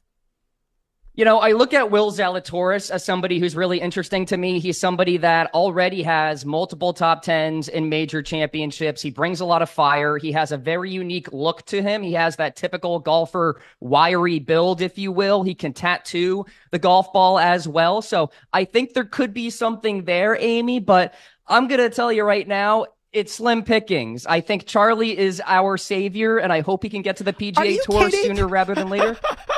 Yeah. Wait, how many years will that be, Cam? It could be a couple. He has tried to qualify, mind you, but he wasn't close. However, it could be a few years, and so I think everybody needs to be a little bit patient. But I will say also that we need this LIV PGA Tour merger to happen because we need the best possible product on the golf course together, right? Right now, we don't have that. Well, before I let you go, is it still as big a story there at the golf course as it is for people who are on the outside looking in? No, I think it's kind of watered down at this point, especially now that you see leadership trying to make this merger happen. I saw a warm embrace of Rory and John Rahm. Mind you, Rahm was one of the recent exiters to LIV, so that's good to see. And Rory, by the way, is the torch holder of the PGA Tour. So listen, I don't think Phil Mickelson and Rory McIlroy are having a cup of coffee together over there at Augusta, but I think it's been pretty cordial overall, and this is the game of golf, gentleman's sport, if you will. So I think everything is going to be okay for the rest of the calendar year here. And Greg Norman is on the property this week. That's right. That's so right. If we see Greg and Rory hug it out, then we'll know. We'll just know that we're headed for a good spot. That's a content opportunity for sure. Yeah. You can find Cam on Twitter at Cam Rogers Live, a golf and betting expert and a host for Believe Network. We're always glad to work with you, Cam. Enjoy the weekend at Augusta. Thank you so much for a couple of minutes. Great to see you, Amy. Take care. Charlie Woods. That's the savior. That's the savior for golf, Charlie Woods. Oh, my gosh. It is certainly cool to see him and his dad golf together. I always do enjoy that. And they've done a few events, right? Father-son events, and Charlie's attempted to qualify. But if that's the savior, that's the next personality in golf, and it's just going to languish until then, that speaks volumes, not so much about the Woods family, but it speaks volumes about the state of golf. Yeah, there are a lot of personalities who have made this departure for LIV, but as Cam points out, LIV is not really moving the needles necessarily, whether it's on TV, maybe it's a little more on social. But yeah, it's kind of a vast wasteland right now for golf, and maybe the Masters can help, but I would think they'd need a good battle down the stretch on Sunday. Bryson DeChambeau, who can get so cranky even when he's winning. We're glad to have you with us. It's a Friday. Coming up next, going to go through some of your answers on the Shohei Ohtani thing because I am stunned that most of you still don't believe him. You still don't believe him, regardless of whether or not the feds tell you that he had nothing to do with it. All right, you can find me, A-Law Radio, on Twitter, and you can also use our Instagram, Infinity Sports Network. It's different than Twitter and Facebook. Infinity Sports Network. Takes a little getting used to. That's why I have the sheet, handy-dandy cheat sheet. Very nicely done. Yeah, it's Cliff I'm very Notes impressed. right in front of me, and also a sign. Yeah. Would you like me to hold it up in case you? I need like your it? handwriting. Very good. Very nice and clear. You. Not too big where it's in your face, but it gets the job done. Well, I didn't know if people could see it right there, but I guess not, so I'll hold it up. Because they made me the guinea pig. I get to be first, and I don't want to be terrible at it. First is a good thing. Don't want to let you down. I'm Amy Lawrence, in for Zach Gelb on the Infinity Sports Network. We kind of need we're going through the imaging. We need Infinity Sports Network. I made the joke earlier about Buzz Lightyear, and it took Sam a minute to get it. It's all right. Okay. It's all right. Don't your kids love Toy Story? Or are they too young for that still? She's too young. She's getting into like Tangled and Moana and some of the Disney stuff. She has not gotten into Toy Story yet. Oh, that's so cute. You're a girl, Dad. I like it. All right, here's our latest sports flash. And here's Rich Ackerman. Infinity Sports Network Sports Flash. A second round of the Masters. It has been much more difficult today on the course at Augusta than yesterday. Bryson DeChambeau is still the leader at 7 under par, one shot better than Max Homa and Scotty Scheffler. DeChambeau even today through 14. Scheffler is even as well through 8. And Homa is in the clubhouse today after his second round is in the books. He had a 1 under 71 and is just one shot off the lead behind DeChambeau. Shohei Ohtani's former interpreter Ippei Mizuhara surrendered to authorities and is in custody. He was wanted for allegedly stealing $16 million from Ohtani's bank account to cover gambling debts. After striking out on a couple of their top choices, Kentucky found John Calipari's successor, naming BYU's Mark Pope to the position. The 51-year-old was a member of the Wildcats' 1996 national championship team. After back-to-back championships, Donovan Clingan is headed to the NBA, announcing he's entering the draft, along with Duke's Kyle Filipowski and Jared McCain. And Alex Sarr, who could go as high as number 2, has also declared. I'm Rich Ackerman. The Infinity Sports Network is on your smart speaker. All you have to say is, play Infinity Sports Network. That's it. Play Infinity Sports Network.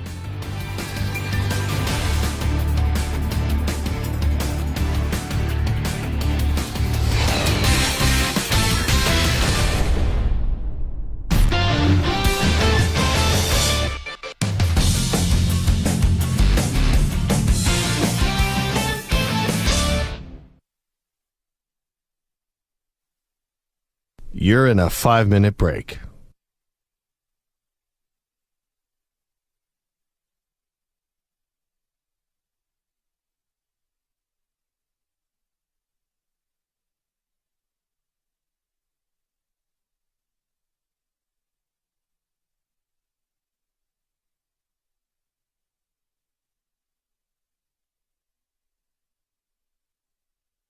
Four minutes, 30 seconds remaining.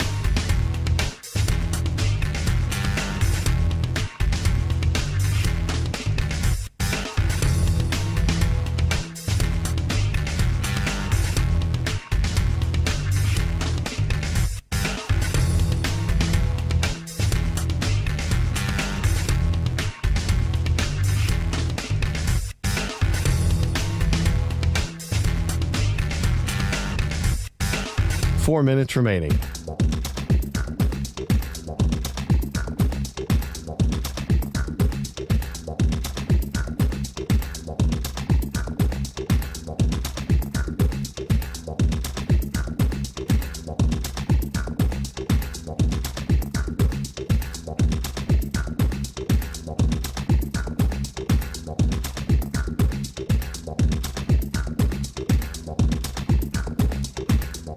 Three minutes, 30 seconds remaining.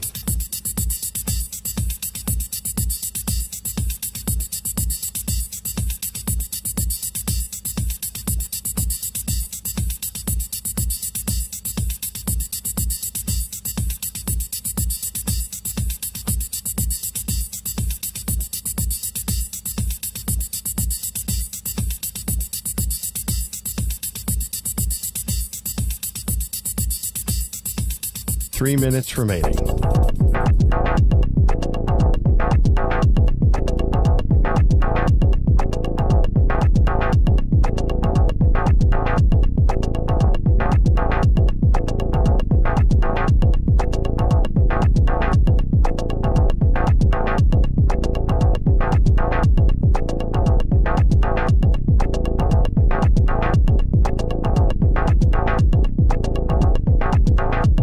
Two minutes, 30 seconds remaining.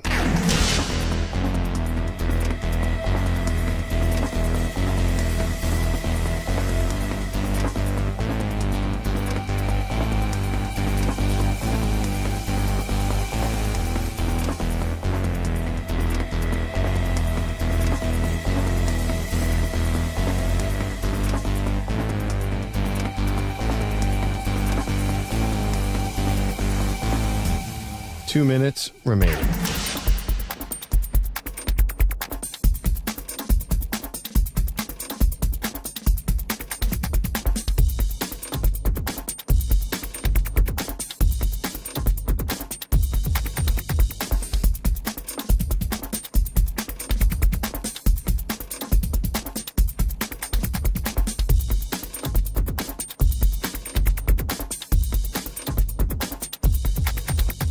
One minute, 30 seconds remaining.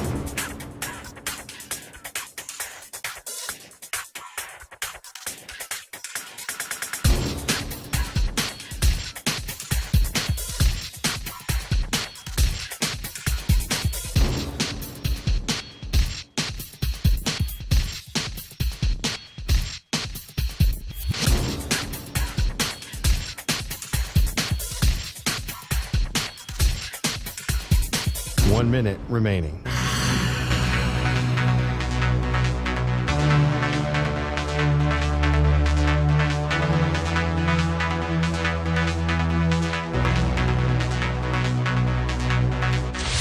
Five seconds remaining.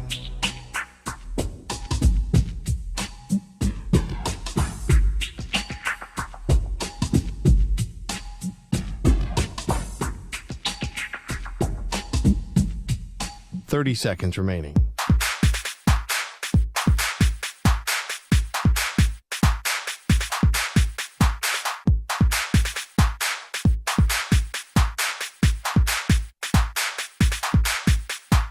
Seconds.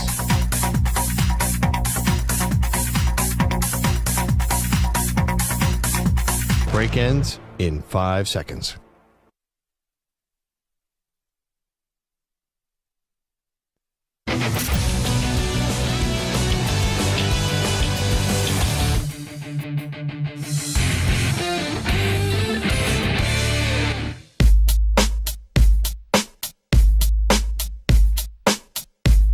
You're in the right place. The Infinity Sports Network.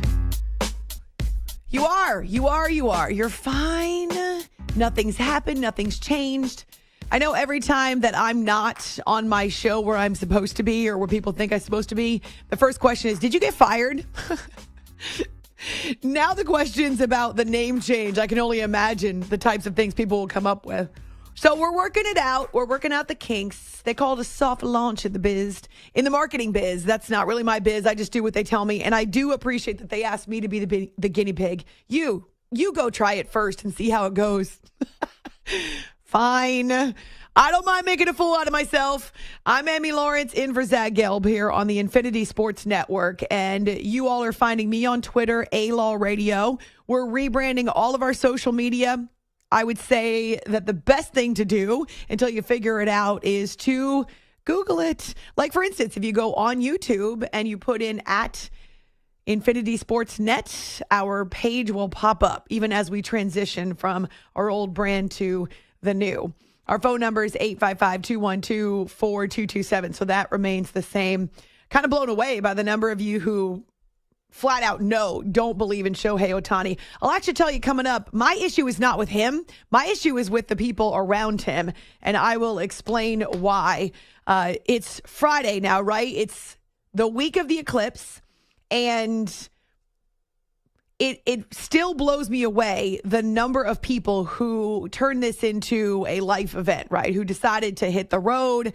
What I didn't realize on Monday, because I was relatively clueless, is that I was heading to central New York, but heading the same direction as more than 1 million people who were flooding Niagara Falls and Buffalo to watch the eclipse because it was about 4 minutes of totality, so in the path of totality. So I have no idea until Sunday night that I'm heading right into the mouth of the dragon.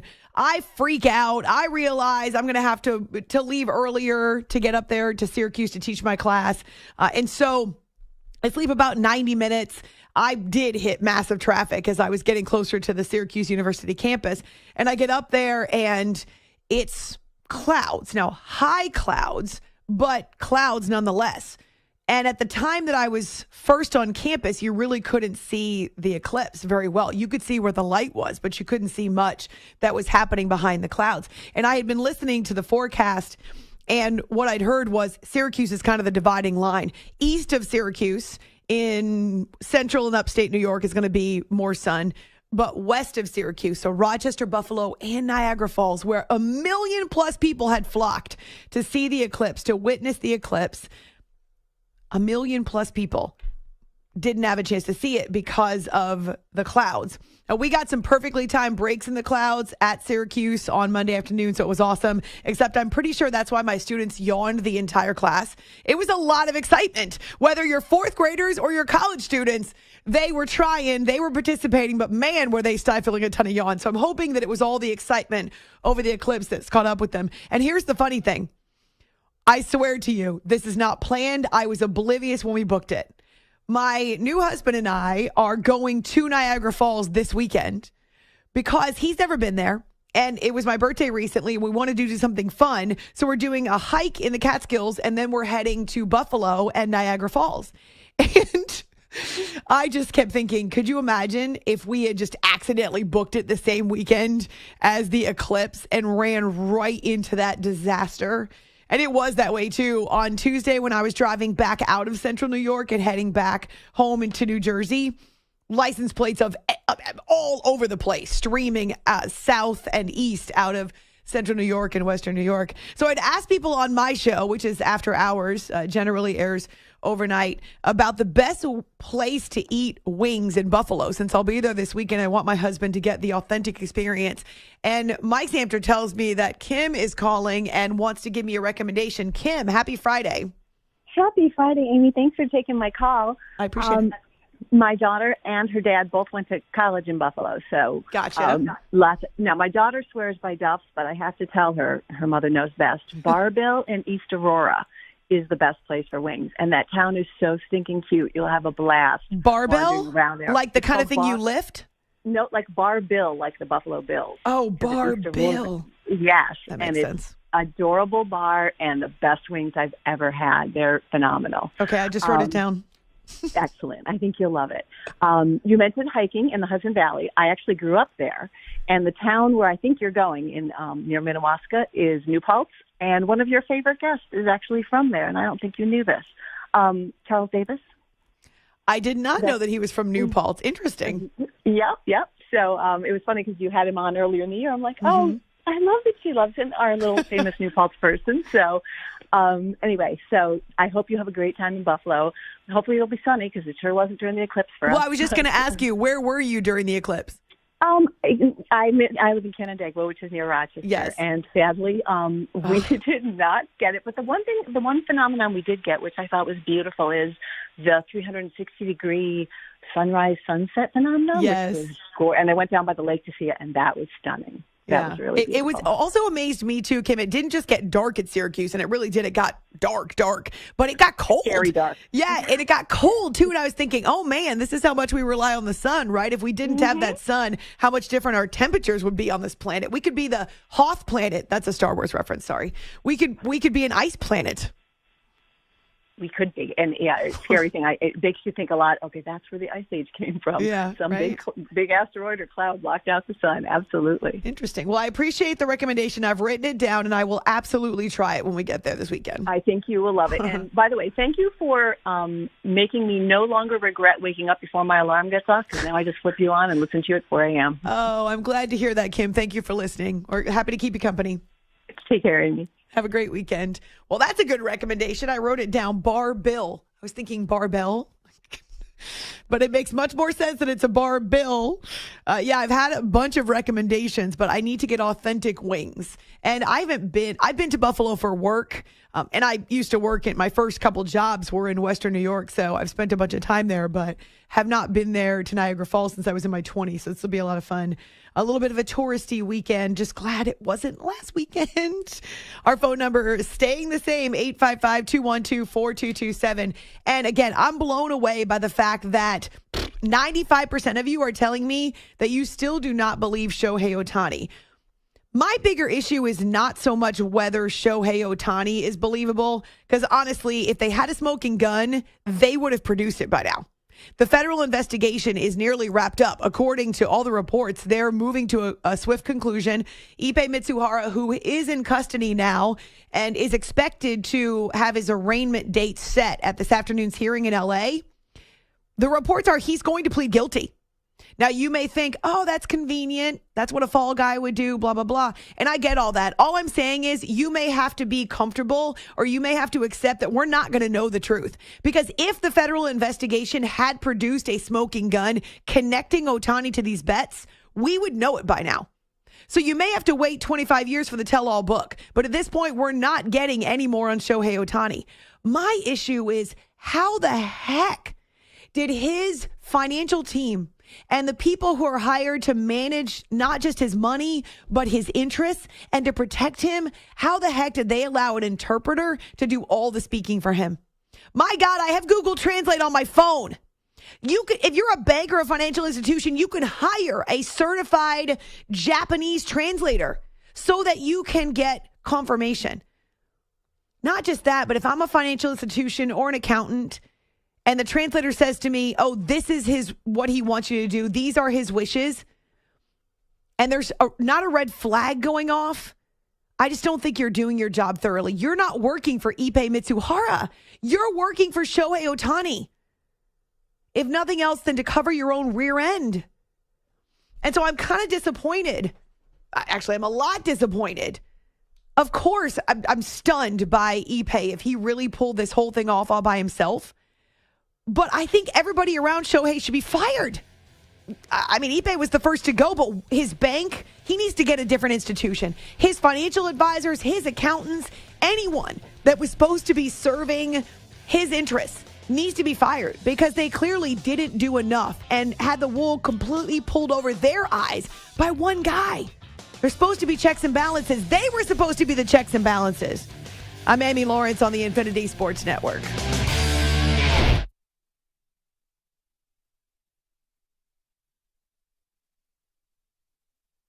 You're in a 5-minute break.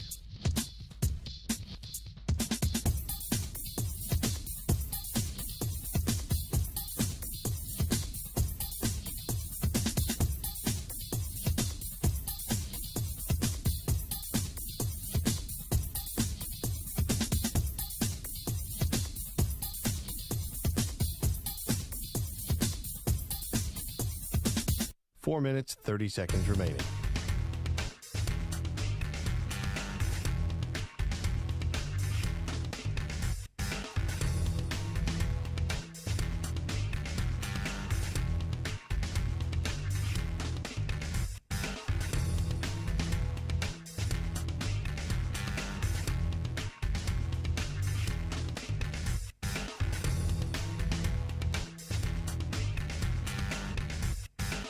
Four minutes remaining.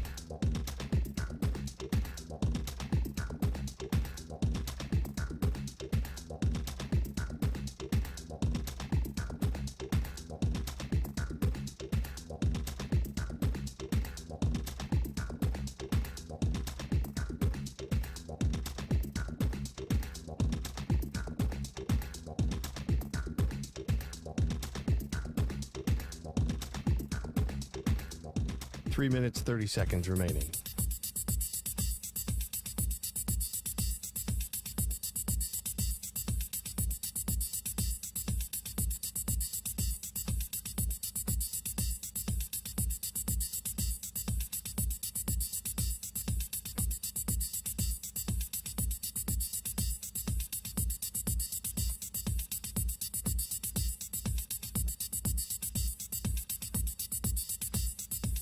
Three minutes remaining.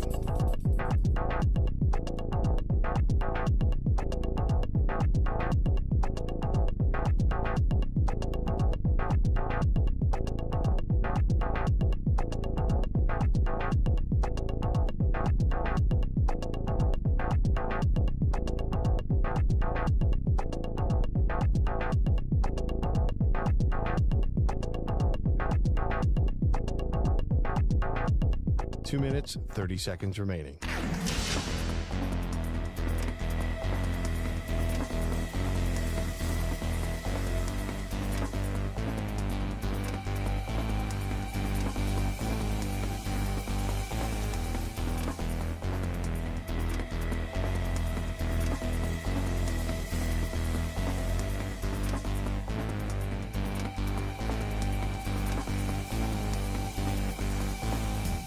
Two minutes remaining.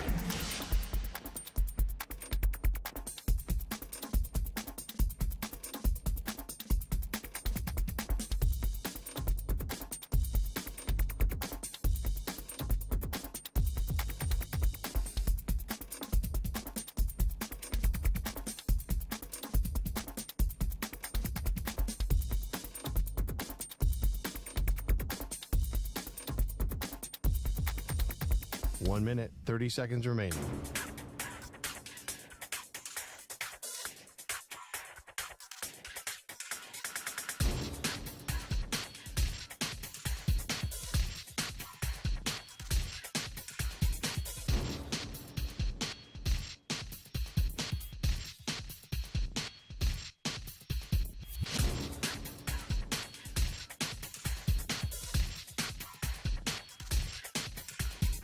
1 minute remaining.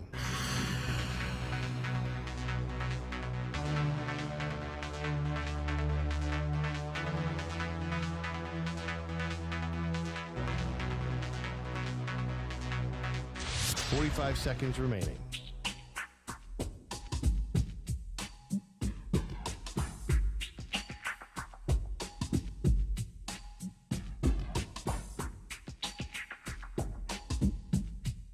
$30 seconds remaining.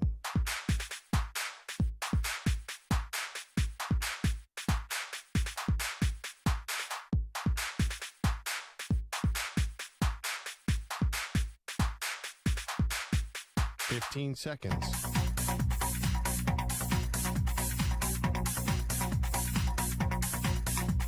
Break ends in 5 seconds.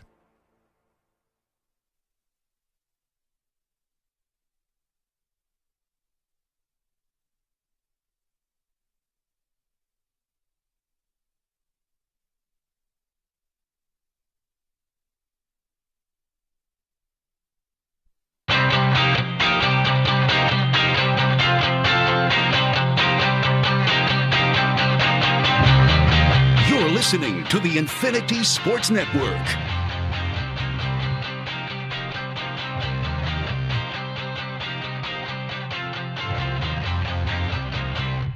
I'm Amy Lawrence in for Zach Gelb on the Infinity Sports Network. We can't call it all new because it's not. It's a new name. That's what it is. And you'll get used to it. This is what happens, right? The news cycle spins furiously. There's all kinds of volatile reaction. And then it dies down and we get attracted by something else. Well, that is the case for pretty much everything except for this Shohei Ohtani situation. We now know that Ippei Mitsuhara, his former translator, is in federal custody awaiting this afternoon's hearing in U.S. District Court in Los Angeles. He is not expected to enter a plea today, and he is not expected to remain in custody. Now, that could change, of course. We'll wait to see if we get any type of indication. But he is facing these federal charges, and according to the reports from the New York Times, wants to plead guilty. But it won't be today, and today's hearing is really about setting his arraignment date. The penalties for this type of allegation and for these types of crimes that he's accused of, up to 30 years in prison. A max fine of $1 million. I don't know, because I've never been in this situation, but I would venture to say that if your fall guy has to spend 30 years in prison to be able to reap the benefits of taking the fall for you, that might be too much to ask. I mean, how many people would agree to that? I don't care how rich Shohei Ohtani is or any other athlete, but there seems to be this perception that Ippei Mitsuhara is, in fact, taking the fall for Shohei Ohtani and doing it willingly to protect the golden goose, to protect the moneymaker. Except if you're in prison for 30 years, I'm pretty sure he's 39. What good is that? I have gone through such a crazy roller coaster of emotion and perception and belief over this Shohei Ohtani situation. And I've come back to the same place now for the past week or so. I just have to be content with accepting what Shohei says at face value. Even if he's not telling the truth, and I actually do believe he is now based on what we heard from the authorities, but even if he's not telling the truth, he's so insulated. The feds don't have any way to connect him. So if he's not telling the truth and he and Ippei Mitsuhara were gambling together, A, there's no paper trail. B, Ippei has a story now and he's sticking to it. His second story, but he has a story and he's sticking to it. And C, the feds are about to wrap this up. They're not going after Ohtani. And so maybe there's a tell-all book from prison in 25 years, or maybe the bookie. Except that the bookie himself Oh gosh, did you hear? This blew me away. What the federal investigation revealed at one point, that the illegal bookie or the bookmaker who was placing these illegal bets, he actually saw Shohei Ohtani out walking his dog one day in LA. And he nearly approached him. The story goes because Ippei was behind on his payments and because Ippei was in great debt. This bookie nearly went up to Shohei Ohtani to talk to him and to ask him about the money, believing probably that either the two of them were in it together or that that's where Ippei Mitsuhara was getting his money from. Ultimately decided not to. But can you imagine being Shohei and hearing that? Knowing that this guy was watching you and nearly came up to talk to you? And wow, what a difference that could have made. Coming up in, we'll call it 15 minutes, a little over 15 minutes, Michael Duarte from NBC LA, who is a staple on my show After Hours, a good friend of mine too, and he's all over this story. And he and I have kind of followed the same arc. Initially, you're going to laugh at me, but I'm relatively naive. Initially, I believed that Shohei was bailing his friend out. I did. I thought, you know what? That's what I would do. I don't have the means to. But if I found out that, say, my brother or a really good friend of mine was in such deep doo-doo with a bookie and had gotten so far over his head that he couldn't get out and he was asking me for help, I actually would bail him out if I could. I mean, that I can relate to. That I can identify with.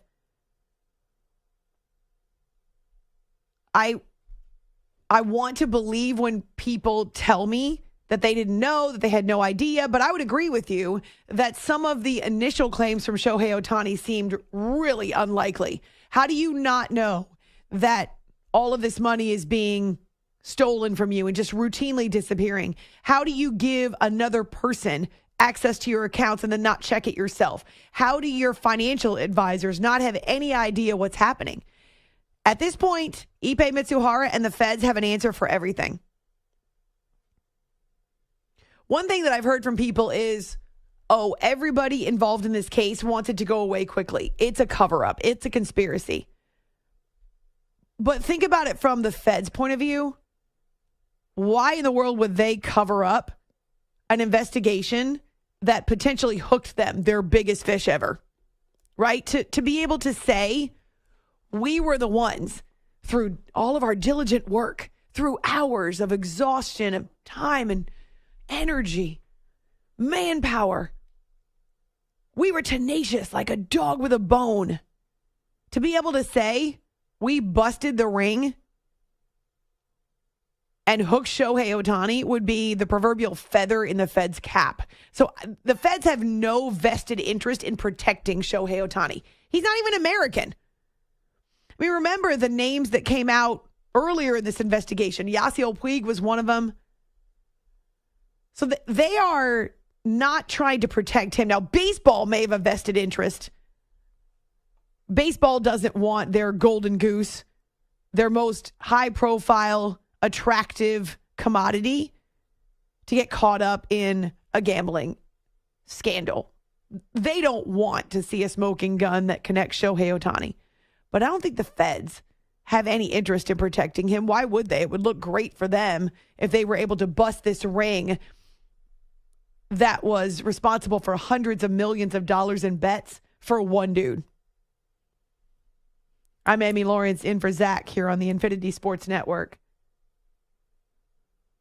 So we'll talk to Michael. We'll see if he's got any details about this hearing or what happens next. But I've gone from believing that he was helping out a friend to believing that he was involved to believing that he completely got blindsided to now being blown away that one guy can pull all this off. And how did he not slip up? Other than text messages that are extremely incriminating. And I also can't believe that in the NBA, we have a player who's actually suspended by the league and being investigated for a series of irregular bets. I don't even know the terminology, but prop bets that were placed on Jonte Porter And they kept producing these results that just were abnormal. Too much money won, essentially, on prop bets for this one guy. He's suspended now. He's under investigation. And Adam Silver is not holding back when he thinks about or when he answers questions about what's possible. Right? We know about Tim Donaghy. Donaghy went to prison. He was banned. Well, here's a player who potentially could be involved in throwing bets and even affecting outcomes in games. I have enormous range of discipline available to me. It's cardinal sin, that what he's accused of in the NBA. And the ultimate extreme option I have is, to ban him from the game. I mean, that's the level of authority I have here, because there's nothing more serious, I think, around this league when it comes to gambling and betting on our games, and that is a direct player involvement. And so investigation is ongoing, but the consequences could be very severe. So Adam Silver is kind of laying down the law, and he's having to deal with, again, another possible Tim Donaghy situation. Think about the guys in the NFL who've been suspended. Calvin Ridley being the first. I thought he was a cautionary tale. It turned out not even remotely the case. It may be that some of these guys just don't know the rules. They don't know that they're not allowed to place bets while they're on team property, while they're in the facilities. A couple of them have gotten roped into it that way. Other guys actually have placed bets on football and were supposedly doing them for other people. So Roger Goodell in the NFL is dealing with it, but not anyone who at this point has been accused of affecting outcomes or throwing games. But here is a forward in the NBA. He was active in a league where people say, oh, these outcomes are rigged. Remember Tim Donaghy? I mean, I hear it all the time. Every time someone doesn't, well, not every time. I'll dial back. I won't cast the blanket over all NBA fans. A lot of times when there's a call at the end of a game that people don't like, and it's in late stages, and it's a tight finish, I'll hear from people on social media or on phones, the NBA is rigged. Remember Tim Donaghy? As if the NBA was telling Tim Donaghy to do it. It's one guy. It was an isolated incident. Except now you've got Jonte Porter, who could potentially be in that same space. It's weird, though, because I'm not hearing a lot of buzz around him. I'm not hearing a lot of buzz around the fact that another guy in the NBA might actually be taking money to change the outcome of a game or to at least change the outcome of a prop bet. That's serious stuff. There's no evidence that Shohei Ohtani bet on baseball or Ibe Mitsuhara for that matter. There's no indication at all that any of the bets were placed on baseball, which would be the cardinal sin for baseball, right? That's the cardinal sin for Pete Rose. And no, he doesn't get to go in the Hall of Fame just because you think Shohei Ohtani was betting too. Those two things are not connected. But regardless, it kind of blows my mind that we've got this NBA player who's actually suspended for this and is under investigation. And yet, I don't know how many people care.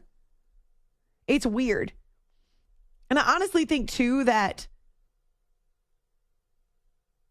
if the bets were legal, right? So let's say these bets with Ipe Mitsuhara were not with an illegal gambling ring. They were legal in California like they are in the majority of the states out there. Would it be sensational? Maybe that Shohei and his interpreter or just his interpreter were placing bets of this volume? Yeah, it's a lot of money. And the theft would still be from a soap opera. But a lot of people, I think, would be willing to let it go because it's legal betting. I don't think anyone holds a grudge or thinks differently of Calvin Ridley for the fact that he placed a prop bet on football. You ask some fans, they would tell you that the rules are ridiculous, especially when you know that the leagues are in bed with all of these gambling companies. I mean, they are walking a very treacherous tightrope. And of course, we're going to have players who run the risk, right? Who say, I'll take the chance that I won't get caught. Here's the thing, though. The NFL's not the FBI, but they have got technology to track you. My goodness. They hire people to be able to track phones and track betting, and they can track it back to your phones. In this particular case with Mitsuhara and Ipe Mitsuhara and Shohei Ohtani, it was because of a larger investigation. But the NFL actually tracks this stuff, and they use IP addresses, and they use, the legal version of hackers, I guess. It's pretty incredible. You try it, and you're likely to get zapped. But it really does, like I say, kind of catch me off guard that we can have a player in the NBA who might actually be throwing bets and changing outcomes. Nobody seems to be freaked out about that. But Shohei Ohtani, no ties to betting, could be a victim. The feds think he's a victim. The Dodgers think he's a victim. All this money disappears. There is an explanation now for all of it, all the stuff that we previously thought didn't make sense. But people don't want to believe it. Gosh, I'm kind of blown away by the different treatment for one versus the other. And it's going to keep happening. It is going to keep happening.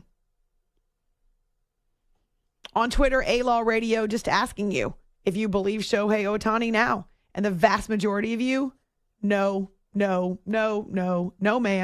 no. So we'll hear the latest, or we'll get the latest from Michael Duarte of NBC LA when he joins us coming up. Still the biggest story in sports, which is also kind of crazy. Maybe by Sunday, the Masters will have taken over. And Monday is the WNBA draft. You know what? That's a first in my career. I've never said that before. I'm not even sure I've ever watched a WNBA draft past a few picks. But there are going to be record viewership numbers for that on Monday as well. I like it. It's a whole new world. Thanks so much for hanging out with us. I'm Amy Lawrence, in for Zach on the Infinity Sports Network. You're in a 5-minute break.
1 minute remaining.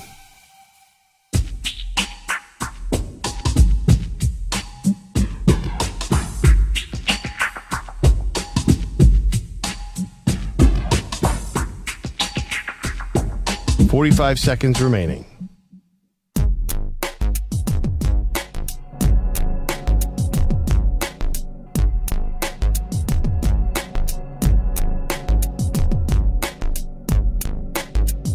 30 seconds remaining.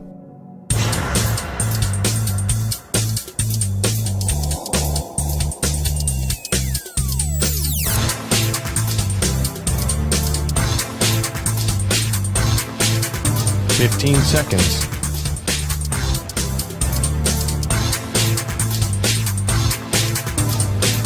Break ends in 5 seconds.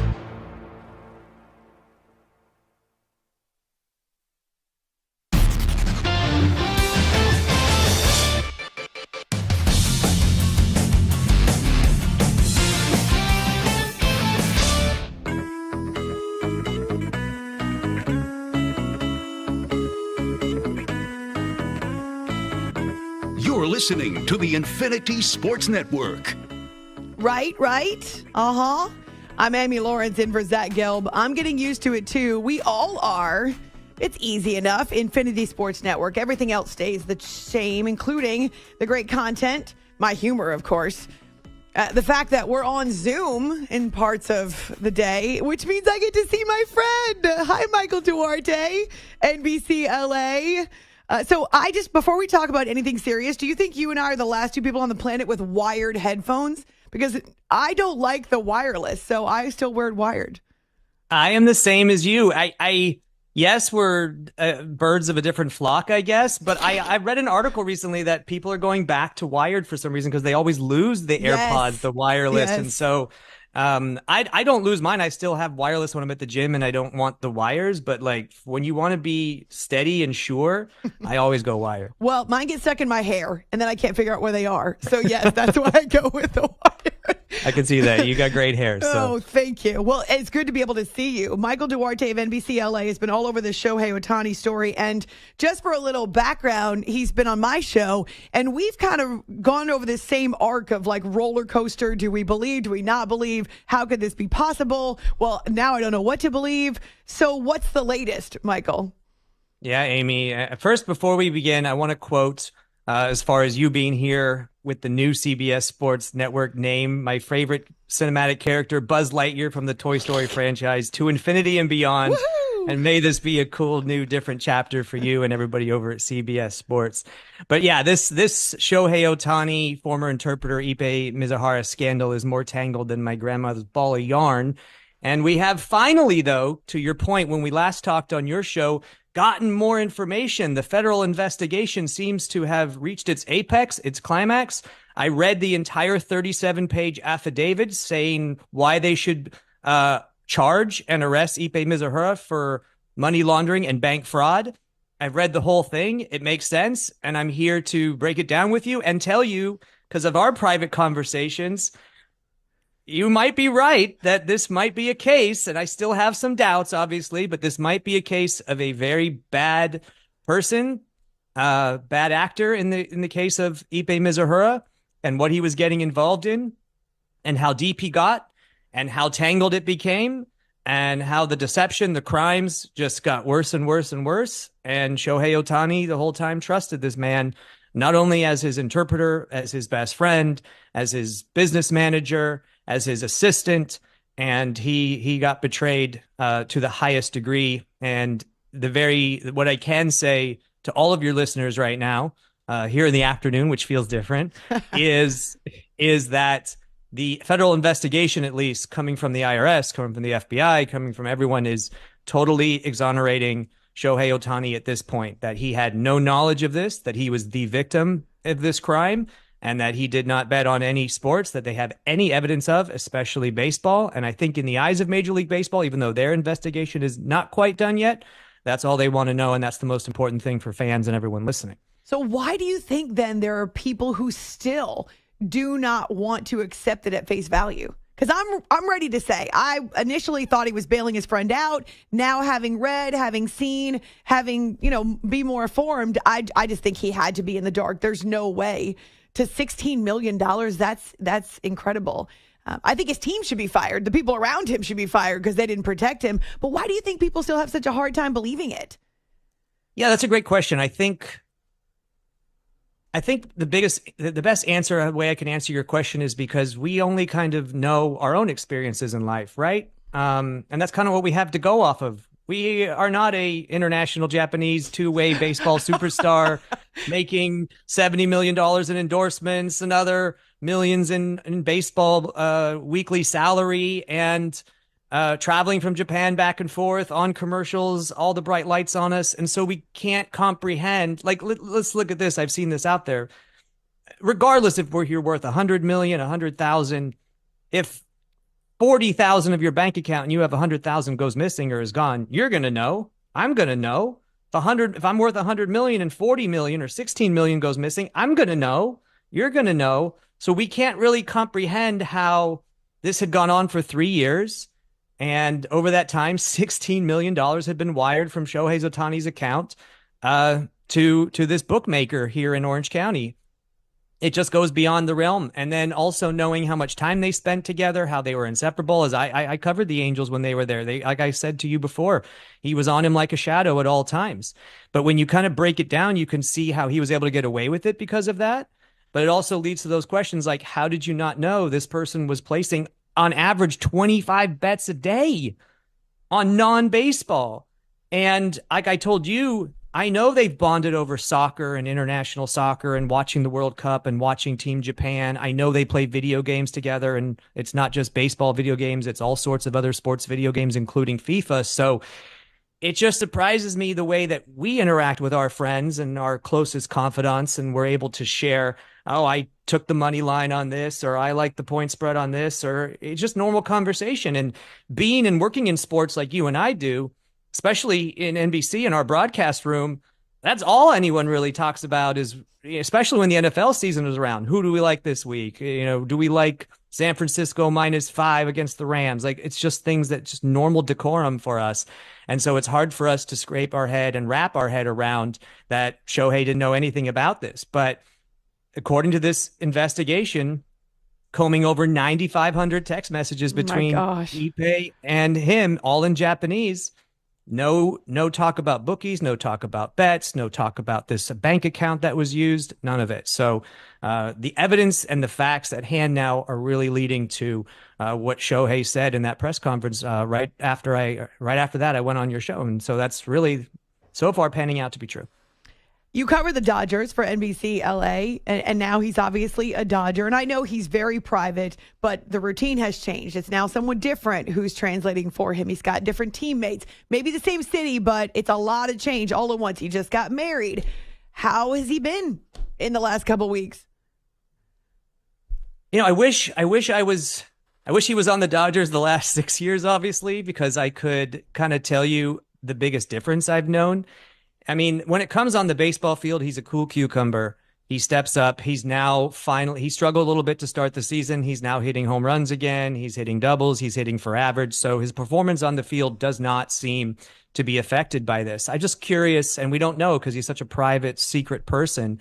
We don't know how it's affecting him off the field. To me, look, I know when I lose anyone who's close to me in my life, whether it's a best friend, a girlfriend, relationship, like that void of not having that person there that you talk to every day, communicate, it's a loss. And it's something that we grieve. And I would be very, very shocked and surprised, unless he just didn't feel those emotions, that he's not feeling them now and has been feeling them for the past few weeks. And that, he's had to cooperate with this federal investigation as well. I do know because I was here in town and we knew it was setting it up. But about a week ago, I think April 2nd or 3rd is when he met with federal investigators with a court-appointed neutral translator to help explain everything.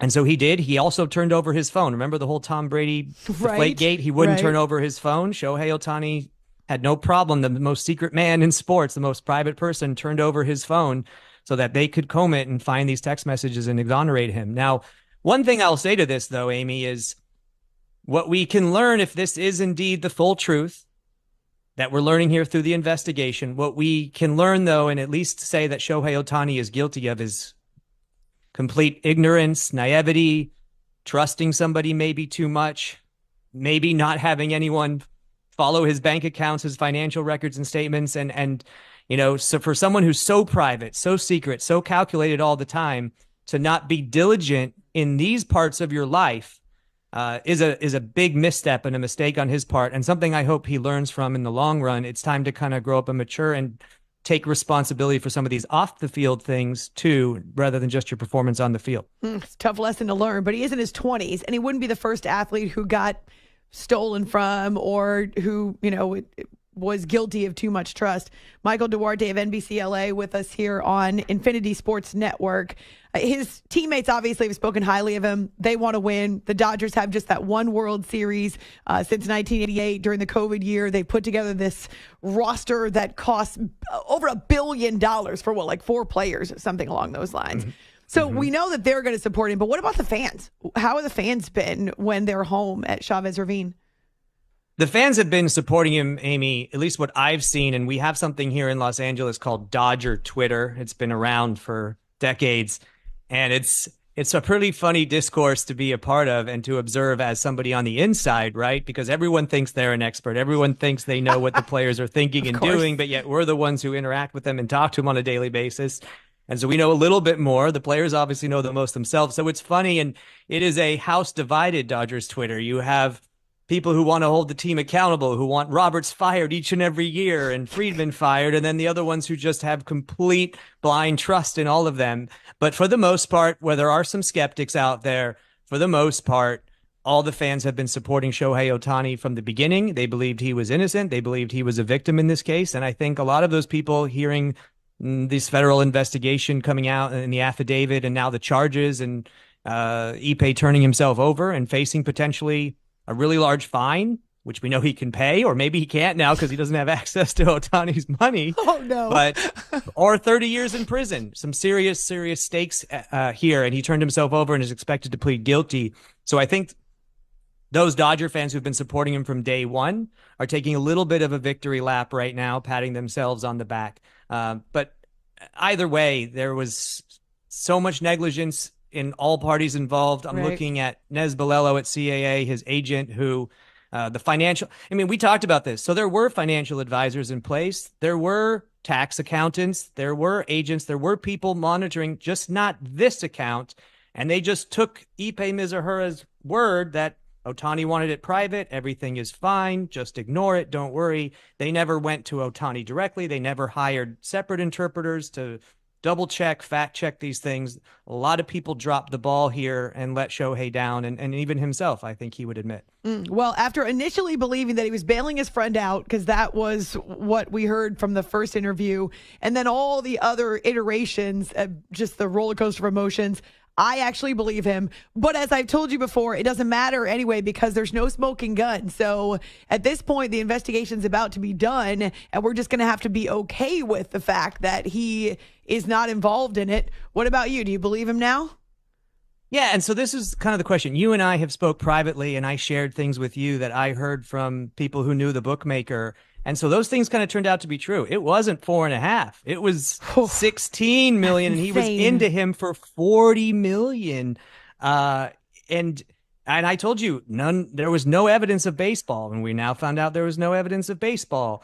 So, and we do know the bookmaker was going around saying it was Shohei Ohtani who was his client, saying it was Shohei Ohtani doing the bets, and then the smoking gun. And so to the point, like the bookie got raided and the feds had his cell phone, his records, his Excel spreadsheets, the account information. They've had it for months. So if there was a smoking gun that really, like that he had bet on baseball or was betting himself, we would have heard about it from now. Yes. It was just kind of the explanation of how the money came from these accounts and finding out that this bank account was set up in 2018 while they were at spring training in Arizona. They both went in together. It wasn't until 3.5 years later that Ippei then went in when he started to get in deeper and deeper to this bookie, changed the notifications, changed the email, changed the phone number so that he was getting all of this and then impersonating him on the phone to the bank, impersonating Shohei Ohtani, that this really started to get deeper and become a crime.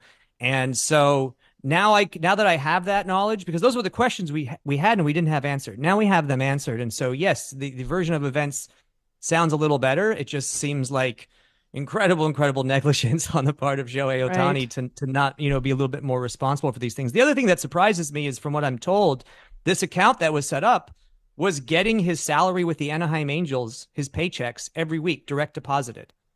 And he was living off of endorsements and other things, money coming in from Japan. And those accounts were monitored by safeguards, by guardrails, by financial advisors, by accountants and his agents and stuff like that. But this one, that was his income from the Angels, was not. And he was making, I think, over almost $30 million in that salary arbitration year last year. So the fact that nobody cared about this money or what was going on or what was going out is a little surprising to me.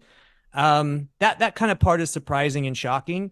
And the fact that he never shared any of this with him or what the bets, that to me, I'd like to maybe know some explanation. But the smoking gun here, not for Ohtani, but for the case overall, is that final text message that now has gone public that I think you've seen. And that is when, on March 20th, when they're in South Korea, Ippei texts the bookmaker and he says, have you seen this news story? Have you seen all the reports? Now, everything's come to the light. And he says, I know it's not true. I know you didn't steal from him. So that tells you the bookmaker likely thought Ohtani was aware of this and letting him do this. And then Ippei says, well, technically I was stealing from, and it's over for me. That is that when you're a criminal and you've been caught, that is that sigh of relief where you can finally start to untangle all the lies, all the deceit, everything you did. And then more comes out, finding out he was spending his money, $325,000 on baseball cards from eBay, having him sent to an alias name in the Dodgers clubhouse and having Dodgers clubbies get this for this guy because he was trying to get these cards maybe signed and then up their value and resell them, anything he could to get out of this mountain of debt. One of the last questions I'll have, and we talked about this off the air, in the world of illegal bookmaking, to give somebody a line of credit up to $40 million who only makes at best, maybe six figures a year is absolutely horrific bookmaking on the part of Matthew Boyer here. I think now, granted, I can see how he starts making the payments from Shohei Ohtani's account. So in the bookmaker's eyes, every Monday, anywhere from $300,000 to $500,000 is showing up in the account. So he's good for it. He's paying back his losses. So if he wants to up his line of credit, I'll do it. But yeah, and especially a guy losing this much, you have to know that it's there. And I think maybe the bookmaker believed Ohtani somehow knew and was okay with him being able to take all this money from his account. At least that's what the text messages show. There's also a text message from, I think, November of last year where Ippei wasn't answering. Ippei wasn't paying his bets. And so Matthew Boyer went to Shohei Ohtani's house and said, I'm watching him walk his dog. And I'm going to go up to him and tell him everything. That's crazy. So I can't get that over also that also lends credence to maybe Ohtani didn't know absolutely everything or how bad it was. So you're going to give us all 37 pages, Mike? You should read them. It's a quick read and it's very interesting. But yes. Insane. All right. Well, Michael's not only covering this and the Dodgers, but also the end of the Lakers season as they're headed for the playoffs and that little quirky play-in tournament. So you can find him on Twitter at Michael J. Duarte from NBC LA. So much to say. It's wow. It's astounding. Thank you so much for a couple of minutes. Happy Friday. Happy Friday. I love this new background you got, and I think you're going on your honeymoon soon. Soon to Hawaii. I'm really excited for you. Have fun. Have a ball. Thank you, Michael. I mean, there's so much, and that's really just scratching the surface of what was a 37-page affidavit. So he was in court today, Ippei Mitsuhara, and is expected to plead guilty, and that's where the federal investigation is supposed to end. Baseball will have to finish out its own investigation. We'll see whether or not anything else comes up, but we might just have to be okay with Shohei was not involved. I'm Amy Lawrence in for Zach Gelb on the Infinity Sports Network. Here's our latest sports flash, and here's Rich Ackerman. Infinity Sports Network Sports Flash. Shohei Ohtani's a former interpreter, Ippei Mizuhara, did surrender to authorities and is in custody after allegedly stealing as much as $16 million to to cover gambling debts. He did not enter any type of plea so far. He will be arraigned on May the 9th. Second round action at the Masters, and Bryson DeChambeau and Scottie Scheffler, two of the pre-tournament favorites, have not disappointed so far. They share the lead at 7 under par. Scheffler 1 under through 10 today. DeChambeau is even through 17, and Max Homa is 1 shot back at 6 under. Kentucky is reaching back into its past for its next coach, naming Mark Pope to the position. The 51-year-old had been at BYU the last 5 years and won with the Wildcats in 1996 when he was a player. Duke is losing a couple of players to the NBA draft, with Kyle Filipowski and Jared McCain both leaving school, and Donovan Klinging leaving UConn after back-to-back championships to enter the draft as well. I'm Rich Ackerman. The Infinity Sports Network is on your smart speaker. All you have to say is, play Infinity Sports Network.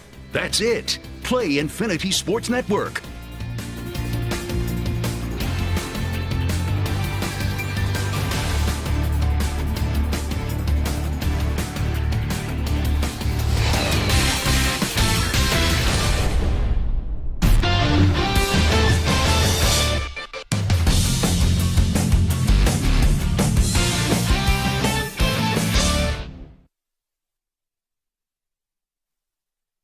You're in a 5-minute break.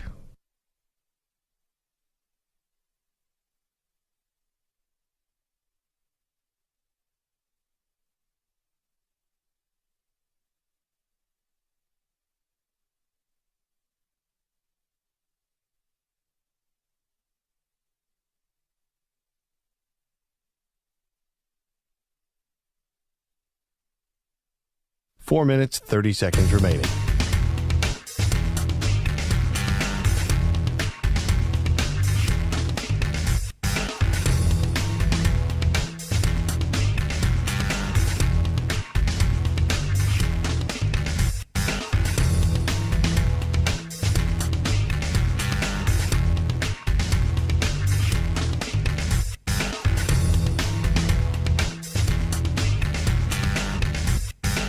Four minutes remaining.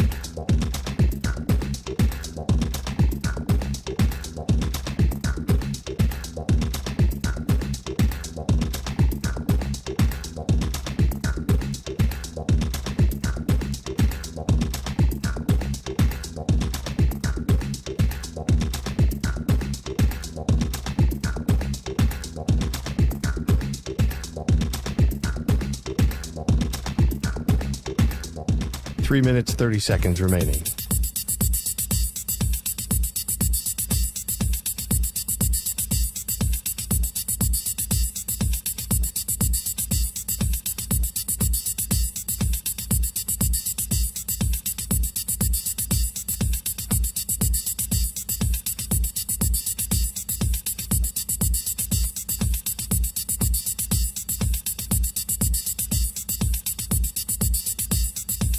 Three minutes remaining.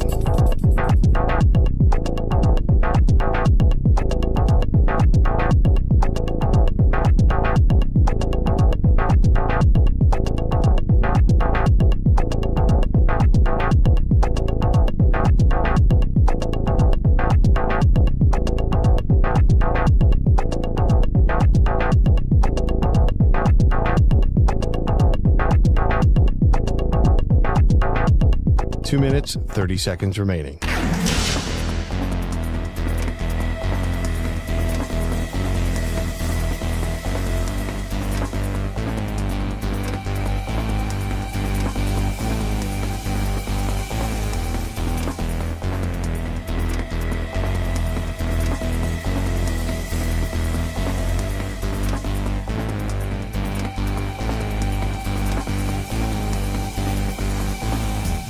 Two minutes remaining.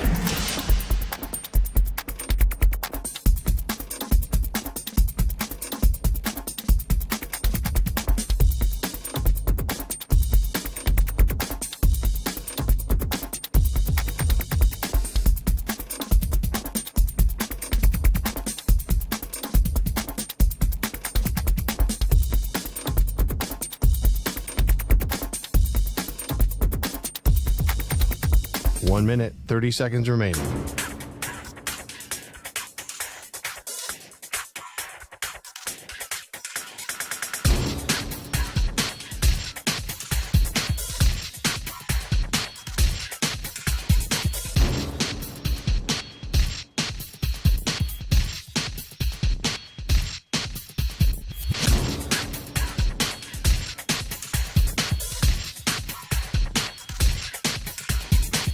1 minute remaining.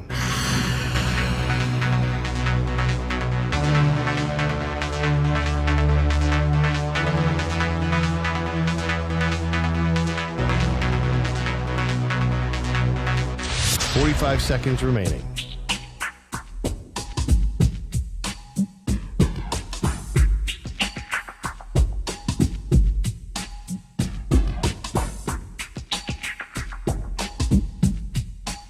Seconds remaining.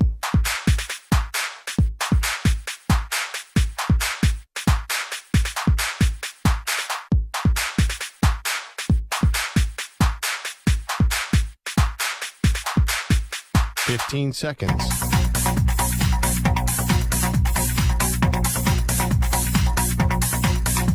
Break ends in 5 seconds.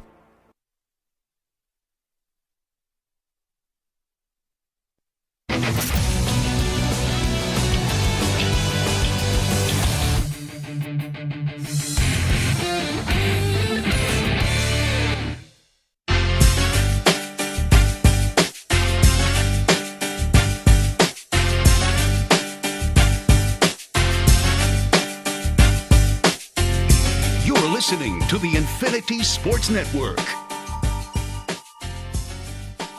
Amy Lawrence in for Zach for a few more minutes here on this Friday afternoon. I hope you've enjoyed the show and you're not taken aback by name change. Don't you guys love that we went all the way through this first show, which is really the guinea pig? We all are the guinea pigs. And it takes a guest to bring up the letters that we're not supposed to be mentioning. We did so well, and then the guest blew it all to smithereens. Though I do love Michael, and he was obviously being generous and kind with his support, I suppose. But that was funny because nobody had mentioned it. I hadn't slipped up, and then the guest decides that he's going to bring it up. All right, we got you. You can find me on Twitter, A-Law Radio. I'm still getting the majority of you saying that you do not believe Shohei Ohtani. But I think, though, we're just going to have to be okay with it. It is what it is now. And whether you believe him or you don't, he's not getting investigated. He's not getting suspended. He's not getting banned from baseball. And no, Pete Rose is still not going to the Hall of Fame. 855-212-4227, still the number. If you're looking for us on social media, well, things have changed a little. So on Twitter, the INF Sportsnet, it's easier to say than INF, we decided. So INF is the prefix and the abbreviation, INF Sportsnet. And gosh, you should be able to go to the old page and it should just look different now. Same thing with YouTube. I know some of you have reached out to me and said, this is gone or that's gone. But for the most part, everything's going to be the same. We're just doing a name change and kind of rebranding a little bit. So I think in probably a couple weeks, well, let's hope all of us here who have to say it on the radio don't have any issues. It becomes like second nature. But I will say when I moved from my previous network in 2013 to launch with this network, gosh, we're now into year number 12, that it took me almost a year to not have the inclination to say the letters from my previous network. So it took a while. Old habits die hard. However, we want to assure you, we're confident that everything else will stay the same. It's just a name change. What's in a name anyway? What's in the name Mark Pope? That's the story coming out of Kentucky. He's taking over for John Calipari. And so it may not be the splash hire that some expected in Lexington, but he is from the family and he won a championship there. He was a captain. He has a lot of support and I think a lot of people who really like him and believe that he could change Kentucky's direction. Won a national championship under Calipari in 2012, but it's been a while, and the tournament victories have been hard to come by. There have been more upsets than there have been wins. It's been kind of this, I think, stuck in neutral for Kentucky basketball. Really the same format, the same idea. Recruit the brightest young freshmen, the blue chippers coming out of high school, try to throw them all together, hope that by the end of the year, that talent and the coaching over the course of a season wins out. And it did. early in Coach Calipari's tenure there in Lexington. But as things have changed, the transfer portal, the NIL, with basketball, really college sports becoming more and more of a wild, wild west, and with the talent more dispersed. And obviously now in this kind of end of this COVID era where you've got players that are 23, 24, 25, it's just different when you're competing against 18-year-olds. And especially when you're talking about guys who've been in basketball for a lot longer. So that formula just wasn't working for Kentucky anymore, and he didn't really want to change. And now Mark Pope is someone who may come in and actually run an offense, and we'll have to recruit differently. So it'll be interesting. But Kentucky is still a draw just based on the fact that it's Kentucky and it's UK. So that's one big story. You may have heard on Rich's updates that Duke is losing its top 2 scorers. So they're not going transfer portal. They're going pro instead. And yeah, it's more of a soft kind of trickle of the names. Donovan Clingan as well from the defending national champions. He'll leave too. Zach Edey obviously is heading to the NBA, heading to the pros. I think that it's much more of a slower trickle of players from the NBA because that draft doesn't come up until June.